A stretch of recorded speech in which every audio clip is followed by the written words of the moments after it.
ಎಲ್ಲರಿಗೂ ನಮಸ್ಕಾರ. ಈಗ ತಲೆದಂಡ ನಾಟಕದ ವಿಮರ್ಶೆಯ ಕೊನೆಯ ಭಾಗ. ಈ ಕೊನೆಯ ಭಾಗವನ್ನು ಆಲಿಸಲಿಕ್ಕೆ ತಮ್ಮೆಲ್ಲರನ್ನ ನಾನು ಸ್ವಾಗತಿಸ್ತಾ ಇದ್ದೇನೆ. ತಲೆದಂಡ ಮತ್ತು ಸಮಕಾಲೀನ ಜಗತ್ತು ಅನ್ನುವ ಭಾಗ 2ರ ಮುಂದುವರಿಕೆ. ಇಂದಿನ ಭಾಗದಲ್ಲಿ ಪ್ರಸ್ತಾವನೆಯ ರೂಪದಲ್ಲಿ ನಾನು ಸಾಹಿತ್ಯ ಸಂವಹನ ನಿಯಮಗಳ ಕುರಿತಾಗಿ ಕೆಲವು ವಿಚಾರಗಳನ್ನು ತತ್ವಗಳನ್ನು ಮಂಡಿಸಿದ್ದೇನೆ. ಈಗ ನಾಟಕದ ವಿಮರ್ಶೆಯ ಭಾಗಕ್ಕೆ ಹೋಗೋಣ. ಈ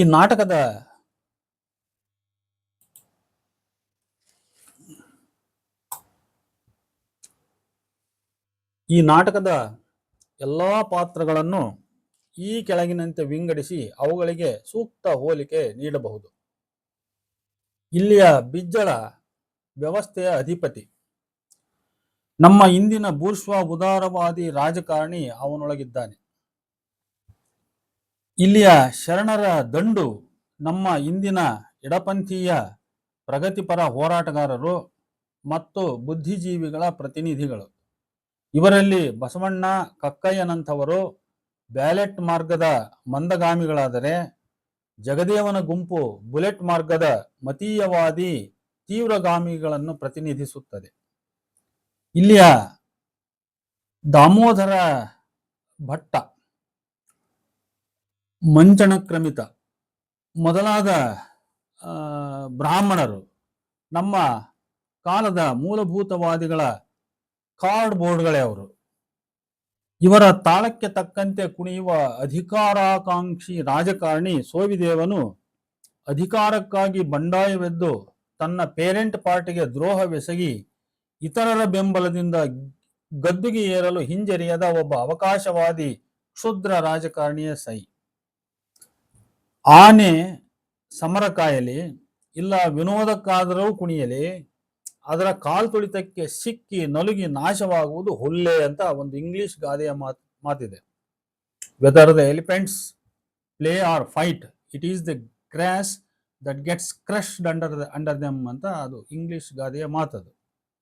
ಹಾಗೆ ಇಂಥವರ ಸ್ವಾರ್ಥ ಸಮರದಲ್ಲಿ ನಲುಗಿ ನಜ್ಜುಗಜ್ಜಾಗುತ್ತಿರುವ ಶ್ರೀಸಾಮಾನ್ಯನ ಬದುಕು ತೆರೆಮರೆಯ ಹಿಂದೆ ಇದೆ.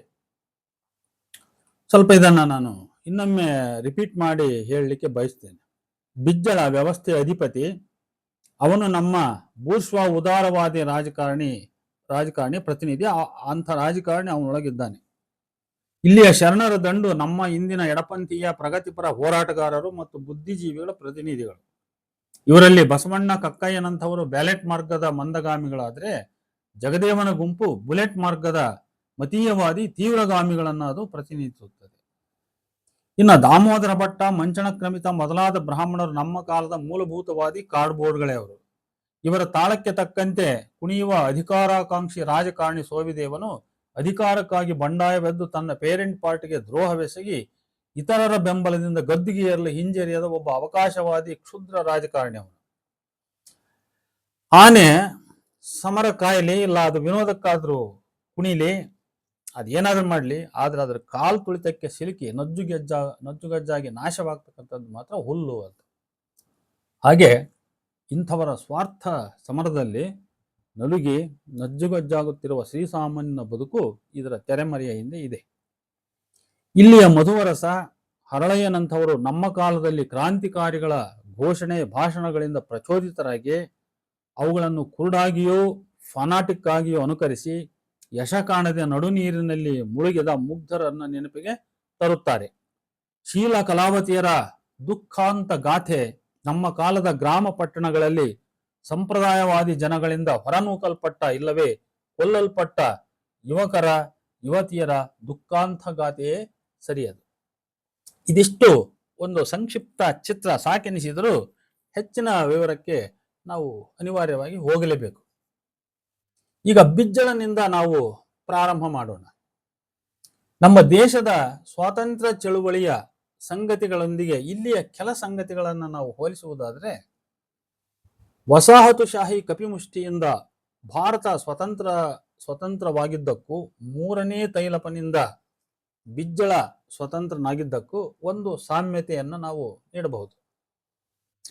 ವಸಾಹತುಶಾಹಿ ವಶದಿಂದ ಹಲವಾರು ರಾಷ್ಟ್ರಗಳನ್ನ ಮುಕ್ತಗೊಳಿಸುವಲ್ಲಿ ಮಾರ್ಕ್ಸ್ವಾದಿ ಚಿಂತನೆಗಳ ಪ್ರೇರಣೆ ಇದ್ದ ಹಾಗೆ ಬಿಜ್ಜಳನ ವಿಮುಕ್ತಿಯಲ್ಲೂ ಬಸವಣ್ಣನ ಪ್ರೇರಣೆ ಇದೆ.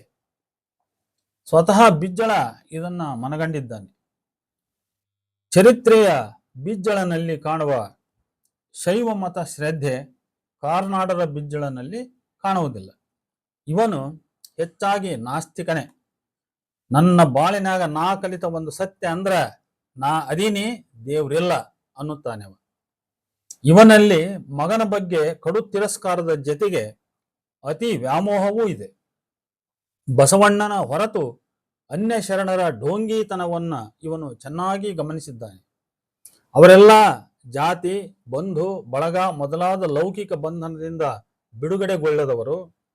ಅದರಿಂದ ಹೊರಗೆ ಬಂದರೆ ಅವರಿಗೆ ಆಗಲೇ ಅಳಿವು ಎಂದು ಅವರ ಬಗ್ಗೆ ಅಣ್ಣನಿಗೆ ಮನವರಿಕೆ ಮಾಡಿಕೊಡುತ್ತಾನೆ. ನಾಟಕದ ಬಿಜ್ಜಳ ಎಲ್ಲೂ ಸಂಶಯಾಸ್ಪದ ವ್ಯಕ್ತಿಯಾಗಿ ಕಾಣುವುದಿಲ್ಲ. ತನ್ನ ರಾಜ್ಯದ ಸೌಖ್ಯ, ಆರ್ಥಿಕತೆ ಶರಣರನ್ನೇ ಅವಲಂಬಿಸಿದೆ ಎಂದು ಸ್ಪಷ್ಟವಾಗಿ ತಿಳಿದಿದ್ದಾನೆ. ಆದರೆ ಶರಣರ ಮೇಲಿನ ಅವನ ಅಕ್ಕರೆಗೆ ಅದೇ ಕಾರಣವಲ್ಲ. ಬದಲಾಗಿ ಬಸವನ ಜಾತ್ಯತೀತ ದೃಷ್ಟಿ, ಕಾಯಕವೇ ಕೈಲಾಸ ತತ್ವ ಅದಕ್ಕೆ ಕಾರಣ. ವೈದಿಕರ ವರ್ಣ ವ್ಯವಸ್ಥೆಯನ್ನು ಒರೆದು ಹಾಕುವ ಅಣ್ಣನ ಸಂಕಲ್ಪದ ಬಗ್ಗೆ ಈ ಬಿಜ್ಜಳನಿಗೆ ಹೆಮ್ಮೆ ಇದೆ. ಈ ವಿಷಯಗಳಲ್ಲಿ ಇತಿಹಾಸಕ್ಕೂ ನಾಟಕಕ್ಕೂ ವೈರುಧ್ಯ ಬಹಳ ಸ್ಪಷ್ಟವಾಗಿದೆ. ನಾಟಕದಲ್ಲಿ ಬಿಜ್ಜಳ ಅಂತರ್ಜಾತಿ ವಿವಾಹ ಆಗಕೂಡದು ಅನ್ನುತ್ತಾನೆ, ನಿಜ. ಆದರೆ ಅದು ಆ ವಿವಾಹದಿಂದ ತನ್ನ ಮೂಲ ಪರಂಪರೆಗೆ ಧಕ್ಕೆ ಬರುತ್ತದೆ ಎಂದು ಕಳವಳಗೊಂಡ ಒಬ್ಬ ಸನಾತನಿಯ ವಿರೋಧವೆನಿಸುವುದಿಲ್ಲ. ಅವನ ಆ ಮಾತು ಅಂತರ್ಜಾತಿ ವಿವಾಹದಿಂದ ಮುಂದೆ ಆಗಬಹುದಾದ ಅನಾಹುತವನ್ನು ಮೊದಲೇ ಊಹಿಸಿ ಬಸವಣ್ಣನ ನಿರ್ಧಾರವನ್ನು ಬದಲಾಯಿಸುವ ಉದ್ದೇಶದಿಂದ ಅವನಿಗೆ ನೀಡಿದ ಒಂದು ಸೂಕ್ಷ್ಮ ಸಲಹೆ ಮಾತ್ರ. ವಾಸ್ತವವಾಗಿ ಬಿಜ್ಜಳನಿಗೆ ತನ್ನ ರಾಜ್ಯದಲ್ಲಿ ಅಂಥದ್ದೊಂದು ವಿವಾಹವಾಗುವುದು ಒಂದು ಪವಾಡವೇ ಸೈ. ಪುಟ 67-68 ನಾಟಕದ ಪುಟ. ಒಟ್ಟಿನಲ್ಲಿ ಇವನ ಒಲವು ಹೆಚ್ಚಾಗಿ ಶರಣರ ಕಡೆಗೆ. ನಾಟಕದ ಬಿಜ್ಜಳನ ಒಲವು ಹೆಚ್ಚಾಗಿ ಶರಣರ ಕಡೆಗೆ. ಇದೆಲ್ಲ ಬಿಜ್ಜಳನ ಮಾಡಿಫೈಡ್ ಕ್ಯಾರೆಕ್ಟರ್. ಇದು ಮಾಡಿಫೈಡ್ ಕ್ಯಾರೆಕ್ಟರ್. ನಾಟಕಕಾರರು ಆ ರಾಜನ ಅಸ್ಥಿ ಪಂಜರದಲ್ಲಿ ತುಂಬಿರುವ ರಕ್ತ, ಮಾಂಸ, ಬುದ್ಧಿ, ಭಾವಗಳೆಲ್ಲ ಈ ದೇಶದ ಇಂದಿರೋತ್ತರ ಕಾಲದ ರಾಜಕಾರಣಿ ಅದು. ಇಂದಿರಾ ಅವರು ತುರ್ತು ಪರಿಸ್ಥಿತಿ ಹೇರಿ ಸರ್ವಾಧಿಕಾರಿ ಎನಿಸಿದರು. ಆಗ ಅನೇಕ ಜನಪರ ಹೋರಾಟಗಾರರು ಜೈಲು ಕಂಡರು. ಆದರೆ ನಾಟಕದ ಬಿಜ್ಜಳ ಅಂಥ ಹಠಮಾರಿತನಕ್ಕಿಳಿಯದೆ ಶರಣರೊಂದಿಗೆ ರಾಜಿಗಿಳಿಯುತ್ತಾನೆ. ಆಗಲೇ ಅವನ ಸಿಂಹಾಸನ ಅಲುಗಾಡತೊಡಗುತ್ತದೆ. ಸನಾತನಿಗಳಾದ ಮಂಚನಕ್ರಮಿತ, ದಾಮೋದರ ಭಟ್ಟ ಬಸವಣ್ಣನ ವಿರುದ್ಧ ಮಸಲತ್ತಿ ಇಳಿದರೆ ಇವರ ಬಲ ಕುಮ್ಮಕ್ಕಿನಿಂದಲೇ ಅಧಿಕಾರಾಕಾಂಕ್ಷಿ ಸೋವಿದೇವ ಚಿಗುರುತ್ತಿದ್ದಾನೆ. ಇದನ್ನೆಲ್ಲ ರಾಜ ನಿರ್ಲಕ್ಷಿಸುತ್ತಾನೆ. ಶರಣರಲ್ಲಿ ಅಪಾರ ಭಯಭಕ್ತಿ ತುಂಬಿರುವ ಇವನು ಅವರು ಮುನಿದರೆ ತನ್ನ ರಾಜ್ಯಕ್ಕೆ ನಷ್ಟ, ಆದ್ದರಿಂದ ಅವರನ್ನ ಒಲಿಮೆಯಿಂದಲೇ ಗೆದ್ದು ವೈದಿಕರನ್ನು ವಿಶ್ವಾಸಕ್ಕೆ ತೆಗೆದುಕೊಂಡು ಹೋಗುವ ಹವಣಿಕೆಯಿಂದಲೇ ಮಹಾಮಂಟಪಕ್ಕೆ ಬರುತ್ತಾನೆ. ಆದರೆ ಶರಣರು ಯಾವುದಕ್ಕೂ ಜಗ್ಗುವುದಿಲ್ಲ. ನಿಸ್ಸಹಾಯಕನಾಗಿ ರಾಜ ತಾನೇ ಶರಣರಿಗೆ ಸೋತು ಹೀಗೆನ್ನುತ್ತಾನೆ, ಇತ್ತಿಂದತ್ತ ಒಂದೀಟು ಒಳ್ಳಾಡಾಕ ಆಗದಂಗ ನನ್ನ ಕಟ್ಟಿ ಹಾಕಿರಿ ನೀವು. ತುರ್ತು ಪರಿಸ್ಥಿತಿಯ ಪರಿಣಾಮವಾಗಿ ನಂತರದ ಚುನಾವಣೆಗಳಲ್ಲಿ ಇಂದಿರಾ ಪಕ್ಷ ಸೋಲುಂಡ ಬಳಿಕ ಇಂದಿರಾ ಅವರನ್ನು ಒಳಗೊಂಡು ಬಹುತೇಕ ಕಾಂಗ್ರೆಸ್ ನಾಯಕರು ತಮ್ಮ ವಿರೋಧಿಗಳ ಬಗ್ಗೆ ತಾಳಿದ ಮನೋಧರ್ಮ ಬಹುಶಃ ಇದೇ ಬಗೆಯದ್ದೇ ಇರಬೇಕು. ಈ ಕಾರಣಕ್ಕಾಗಿಯೇ ಕಾಂಗ್ರೆಸ್ನೊಳಗಿನ ಕೇಸರಿ ಪ್ರೇಮಿಗಳು ಭಿನ್ನಮತ ಒಳಸಂಚು ಆರಂಭಿಸಿದರು. ಕಾಂಗ್ರೆಸ್ ಶಕ್ತಿಗುಂದಿತು, ನಾಯಕರ ಬಲಿಯಾಯಿತು. ಹೀಗೆ ಇದೇ ಹೆಜ್ಜೆಯಂತೆಯೇ ಅಂತರ್ಜಾತಿ ವಿವಾಹಕ್ಕೆ ಅಸ್ತು ನೀಡಿದ ರಾಜ ಬಲಿಯಾಗುತ್ತಾನೆ. ನಂತರ ಸೋವಿದೇವ ಗದ್ದುಗೆ ಏರುತ್ತಾನೆ. ಹೀಗೆ ಒಂದು ರೀತಿ ಭಾರತೀಯ ರಾಜಕಾರಣದ ಬೆಳವಣಿಗೆಗಳಿಗೂ ಈ ನಾಟಕದ ಬೆಳವಣಿಗೆಗಳಿಗೂ ಒಂದು ಸಾಮ್ಯತೆಯನ್ನ ನಾವು ಇಲ್ಲಿ ಗುರುತಿಸ್ತಾ ಬರಬಹುದು. ಇನ್ನು ಶರಣರ ಕತೆಗೆ ಬರೋಣ. ಬ್ಯಾಲೆಟ್ ಮಾರ್ಗದ ಕ್ರಾಂತಿಕಾರಿಗಳ ನಾಯಕಮಣಿ ಬಸವಣ್ಣನ ಕ್ರಾಂತಿ ತತ್ವಗಳು ಈ ಸಮಾಜದ ಅತ್ಯಂತ ಕೆಳಸ್ತರದ ವ್ಯಕ್ತಿಯಿಂದ ಹಿಡಿದು ಬಿಜ್ಜಳನಂಥ ಮೇಲ್ಸ್ತರದ ವ್ಯಕ್ತಿಯವರೆಗೂ ಎಲ್ಲರನ್ನೂ ಪ್ರಭಾವಿಸಿ ಕಲ್ಯಾಣದ ಇಂತೆಲ್ಲ ಅದ್ಭುತ ಬದಲಾವಣೆಗೆ ಕಾರಣವಾಗಿವೆ. ಉದಾಹರಣೆಗೆ, ಕೆಳಸ್ತರದ ಸಮಗಾರ ಹರಳಯ್ಯ, ಕಲ್ಯಾಣಿ, ಡೋಹರ ಕಕ್ಕಯ್ಯ, ಮಧ್ಯಮ ವರ್ಗದ ಹಾರುವರ ಮಧುವರಸ, ಲಲಿತಾಂಬ, ಹೀಗೆ ಇಡೀ ಸಮಾಜದ ಸಿಂಹ ಪಾಲು ಅಣ್ಣನ ವಿಚಾರಗಳಿಂದ ಪ್ರಭಾವಿತವಾಗಿ ಒಂದು ದೊಡ್ಡ ಹರವು ರಚಿಸಿರುವುದರಿಂದಲೇ ಕಲ್ಯಾಣದಲ್ಲಿ ಶರಣರ ಸಂಖ್ಯೆ 1,96,000 ಅಂತ. ಅದು ಒಂದು ಉತ್ಪ್ರೇಕ್ಷೆಯ ಮಾತಿರಬಹುದು. ಅದು ಒಟ್ಟು ತಾರಕಕ್ಕೇರಿದ ಸಂಖ್ಯೆ ಅಂತ. ಇವರ ಉತ್ಪಾದನಾ ಚಟುವಟಿಕೆ ಬಿಜ್ಜಳನ ರಾಜ್ಯದ ಆರ್ಥಿಕ ಬದುಕಿನ ನಾಡಿ. ಎಲ್ಲಕ್ಕಿಂತ ವಿಶೇಷ ಸಾಂಬಶಿವ ಶಾಸ್ತ್ರಿಗಳಂತಹ ಸನಾತನಿಗಳ ಮನೆಯೊಳಕ್ಕೂ ಈ ಶರಣರ ಕ್ರಾಂತಿಯ ಬೆಳಕು ಚಿಮ್ಮದೆ ಬಿಟ್ಟಿಲ್ಲ. ಅವರ ಮನೆಯಲ್ಲೇ ಒಬ್ಬ ಶರಣ ಅವತರಿಸಿದ್ದಾನಲ್ಲ. ಅಣ್ಣನಿಂದ ಪ್ರಭಾವಿತನಾಗಿ ಅವನ ಸಾಮಾಜಿಕ ಕಾಳಜಿ, ಜಾತ್ಯತೀತ ಸಮಾಜದ ಕನಸು ಇವನ್ನೆಲ್ಲ ಸ್ವತಃ ರಾಜ ಕಂಠ ತುಂಬಿ ಶ್ಲಾಘಿಸುತ್ತಾನೆಂದು ಆಗಲೇ ನಾವು ಹೇಳಿದ್ದಾಗಿದೆ. ಈ ಶರಣರು ಮನುಷ್ಯರೆಲ್ಲ ಒಂದೇ, ದೇವರು ಒಬ್ಬನೇ ಎಂದು ನಂಬಿದ ಮಾನವತಾವಾದಿಗಳು, ಪ್ರಜಾಪ್ರಭುತ್ವವಾದಿಗಳು ಎಂಬುದನ್ನು ದೃಶ್ಯ 3ರಲ್ಲಿ ಮಂಚನ ಕ್ರಮಿತ ಮತ್ತು ಬಸವಣ್ಣನವರ ಮಧ್ಯದ ಸಂಭಾಷಣೆಯಲ್ಲಿ ಕಾಣಬಹುದು. ಈ ವೈದಿಕನಿಗೆ ಶಾಸನಗಳನ್ನು ಕೆತ್ತಿಸಿ ಮಹಾಪ್ರಭುಗಳ ಕೀರ್ತಿ ಹೆಚ್ಚಿಸುವುದು ಮುಖ್ಯವಾದರೆ, ಅಣ್ಣನಿಗೆ ಜನಗಳ ಗೋಳು ಪರಿಕಿಸಿ ತಿಳಿಯುವುದು ಮುಖ್ಯ.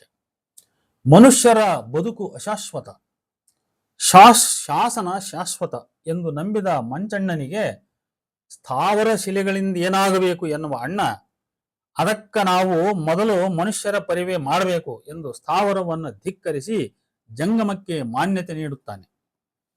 ಬಿಜ್ಜಳನಿಗಿತ್ತ ಅಣ್ಣನ ಉತ್ತರದಲ್ಲಿ ಅವನ ಪ್ರಜಾಪ್ರಭುತ್ವ ಧೋರಣೆ ನಿಚ್ಚಳ. ನಾ ಮೊದಲೇ ಹೇಳಿದ್ದೆ ಧಣಿ, ನಾ ಭಂಡಾರದಲ್ಲಿ ದುಡಿಯೋದು ಬಿಜ್ಜಳ ಮಹಾರಾಜರ ಅನುಕೂಲತೆಗಾಗಿ ಅಲ್ಲ. ಆ ಸಂಪತ್ತು ರಾಜವಂಶದ ಸ್ವತ್ತಲ್ಲ, ಜನರ ಸ್ವತ್ತು. ಪ್ರಜೆಗಳ ಪಾಲಕ ಅಂತ ರಾಜನಿಗೆ ಅಲ್ಲಿ ಅಧಿಕಾರ ಅದ, ಆದ್ರೆ ರಾಜನ ಮನೆಯವರಿಗೆ ಮಾತ್ರ ಅಲ್ಲಿ ಪ್ರವೇಶ ಇಲ್ಲ. ಇದು ಬಸವಣ್ಣನ ಉತ್ತರ, ಇದು ಬಿಜ್ಜಳನಿಗೆ ಕೊಟ್ಟಂಥದ್ದು. ದಲಿತರಿಗೆ ಲಿಂಗ ದೀಕ್ಷೆ ಇತ್ತು. ಸಾಮಾಜಿಕ ಸಮಾನತೆ ತರುವತ್ತ ಮುನ್ನಡೆದವರು ಶರಣರು. ಈ ಅಂಶ ಒಂದು ವಿಶೇಷ ದೃಶ್ಯವಾಗಿ ಬರದೆ ಕೇವಲ ವರದಿ ಮಾಡಲ್ಪಟ್ಟಿದೆ.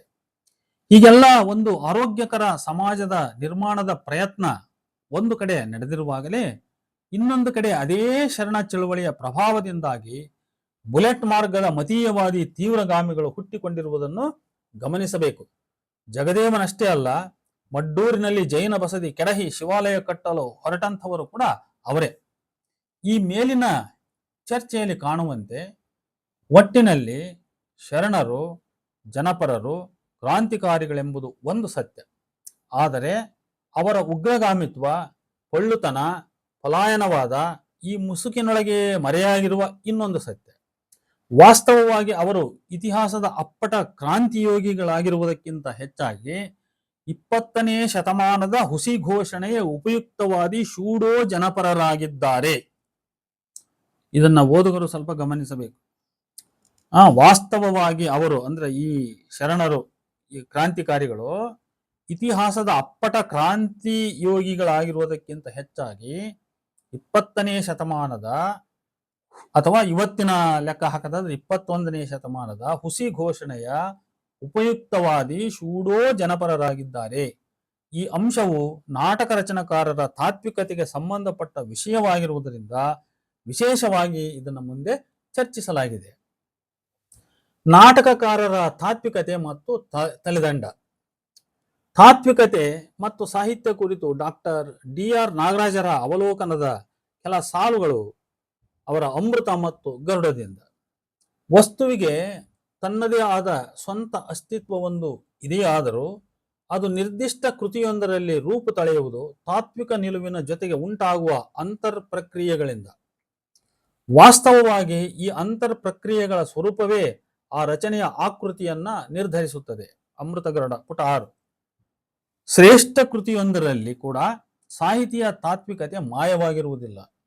ಅದು ಆ ಕೃತಿಯ ಬಂಧದಲ್ಲೇ ಹುದುಗಿ ಹೋಗಿ ತನ್ನ ಮತ್ತು ವಸ್ತುವಿನ ಶೋಧನೆಯ ನಡುವೆ ದೂರವೊಂದನ್ನು ಏರ್ಪಡಿಸಿಕೊಂಡಿರುತ್ತದೆ. ಹೀಗಾಗಿ ಕೃತಿಯ ಕಲಾನುಭವದಲ್ಲಿ ತಾತ್ವಿಕತೆಯ ಹಾವಳಿ ಕಡಿಮೆಯಾಗಿರುತ್ತದೆ. ಇದೇ ದೊಡ್ಡ ಸಾಹಿತ್ಯ ಕೃತಿ.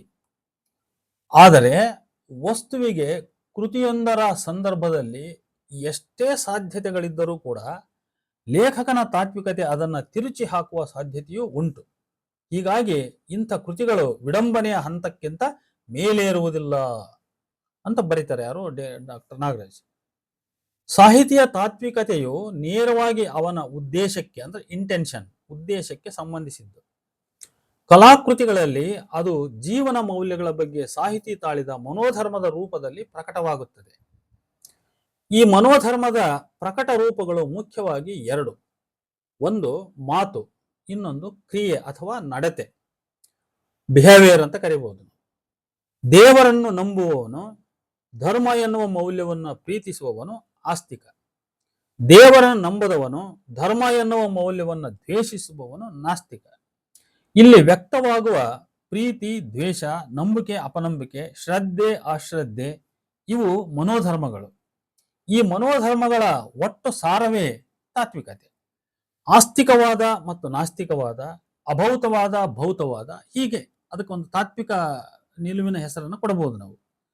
ಹೀಗೆ ವ್ಯಕ್ತಿಯೋರ್ವನು ಸಾಮಾಜಿಕ ಎನ್ನಬಹುದಾದ ಉದ್ದೇಶ ಹೊಂದಿದ್ದಾಗ ಮಾತ್ರ ಈ ತಾತ್ವಿಕ ನಿಲುವುಗಳು ಮಾತು ಅಥವಾ ನಡತೆ ಇವುಗಳ ಮೂಲಕ ಮನೋಧರ್ಮದ ರೂಪದಲ್ಲಿ ಪ್ರಕಟವಾಗುತ್ತವೆ. ಮಾತು ಮತ್ತು ನಡತೆಗಳಿಲ್ಲದೆ ಮನೋಧರ್ಮಗಳಿಗೆ ಬೇರೊಂದು ಪ್ರಕಟಣಾ ಮಾಧ್ಯಮವಿಲ್ಲ. ಮಾತು ಮತ್ತು ನಡತೆ ಇವುಗಳಲ್ಲಿ ಯಾವುದಾದರೊಂದು ರೂಪದಲ್ಲಿ ಪ್ರಕಟಗೊಳ್ಳದ ತಾತ್ವಿಕತೆ ಮನೋಧರ್ಮಕ್ಕೆ ಆ ವ್ಯಕ್ತಿಯ ಅಂತರಂಗ ಹೊರತು ಸಾಮಾಜಿಕ ಅಸ್ತಿತ್ವವಿಲ್ಲ. ವ್ಯಕ್ತಿಯ ತಾತ್ವಿಕತೆ ಮನೋಧರ್ಮವು ಮಾತು ಮತ್ತು ನಡತೆಗಳ ಮೂಲಕ ಸಾಮಾಜಿಕ ಅಸ್ತಿತ್ವವನ್ನು ಹೊಂದುವಂತೆ ಮಾಡುವುದು ಆ ವ್ಯಕ್ತಿಯ ಸಾಮಾಜಿಕ ಉದ್ದೇಶ. ವ್ಯಕ್ತಿಯ ಉದ್ದೇಶವು ಅಂದ್ರೆ ಇಂಟೆನ್ಷನ್ ಅವನ ತಾತ್ವಿಕತೆಯನ್ನು ಅವನ ಕ್ರಿಯೆಯ ಮೂಲಕ ಪ್ರಕಟಗೊಳ್ಳುವಂತೆ ಮಾಡುವ ಒಂದು ಅಂತಃಶಕ್ತಿ, ಅಂದ್ರೆ ಸೈಕಲಾಜಿಕಲ್ ಫೋರ್ಸ್ ಅಥವಾ ಅರ್ಜ್ ಅಂತ ಕರೀಬಹುದು ನಾವು. ಉದ್ದೇಶವಿದ್ದಲ್ಲಿ ಕ್ರಿಯೆ ಜರುಗುತ್ತದೆ. ಕ್ರಿಯೆಯು ಮೂಲತಃ ಉದ್ದೇಶಜನ್ಯವಾದುದು. ಇದು ಬೆಂಕಿ ಮತ್ತು ಹೊಗೆಯ ಸಂಬಂಧದಂತೆ. ಹೊಗೆ ಇದ್ದಲ್ಲಿ ಬೆಂಕಿ ಇದ್ದ ಹಾಗೆ ಕ್ರಿಯೆ ಇದ್ದಲ್ಲಿ ಉದ್ದೇಶವಿರುತ್ತದೆ. ಬೆಂಕಿಯು ತನ್ನ ಅಸ್ತಿತ್ವವನ್ನು ಉಳಿಸಿಕೊಳ್ಳುವ ಉದ್ದೇಶದಿಂದ ತನ್ನ ಹೊರಗಿನ ವಸ್ತುವನ್ನು ಆವರಿಸಿ ಅದನ್ನು ಸುಡಲು, ಮಾರ್ಪಡಿಸಲು, ತನ್ನ ಸ್ವರೂಪವನ್ನು ಅದಕ್ಕೂ ನೀಡಲು ಮುಂದಾಗುತ್ತದೆ. ಹೀಗೆಯೇ ಲೇಖಕನ ತಾತ್ವಿಕತೆಯು ಪ್ರಥಮತಃ ತನ್ನ ಅಸ್ತಿತ್ವವನ್ನು ಉಳಿಸಿಕೊಳ್ಳಲೋಸುದವಾದರೂ ತನ್ನ ಸುತ್ತಲಿನ ಜಗತ್ತನ್ನು ಮಾರ್ಪಡಿಸುವ, ಅರ್ಥಾತ್ ತನ್ನ ಬೇರುಗಳನ್ನು ಅಲ್ಲಿಗೆ ಚಾಚಿ ಅಲ್ಲಿ ತನ್ನ ಸಾರ ಸರ್ವಸ್ವವನ್ನು ವೃದ್ಧಿಗೊಳಿಸಬೇಕಾಗುತ್ತದೆ. ಅದಕ್ಕಾಗಿ ಅದು ಲೇಖಕನನ್ನು ಹೊರಜಗತ್ತಿನೊಂದಿಗೆ ಸಂವಹನಕ್ಕಿಳಿಯುವಂತೆ ಮಾಡುತ್ತದೆ.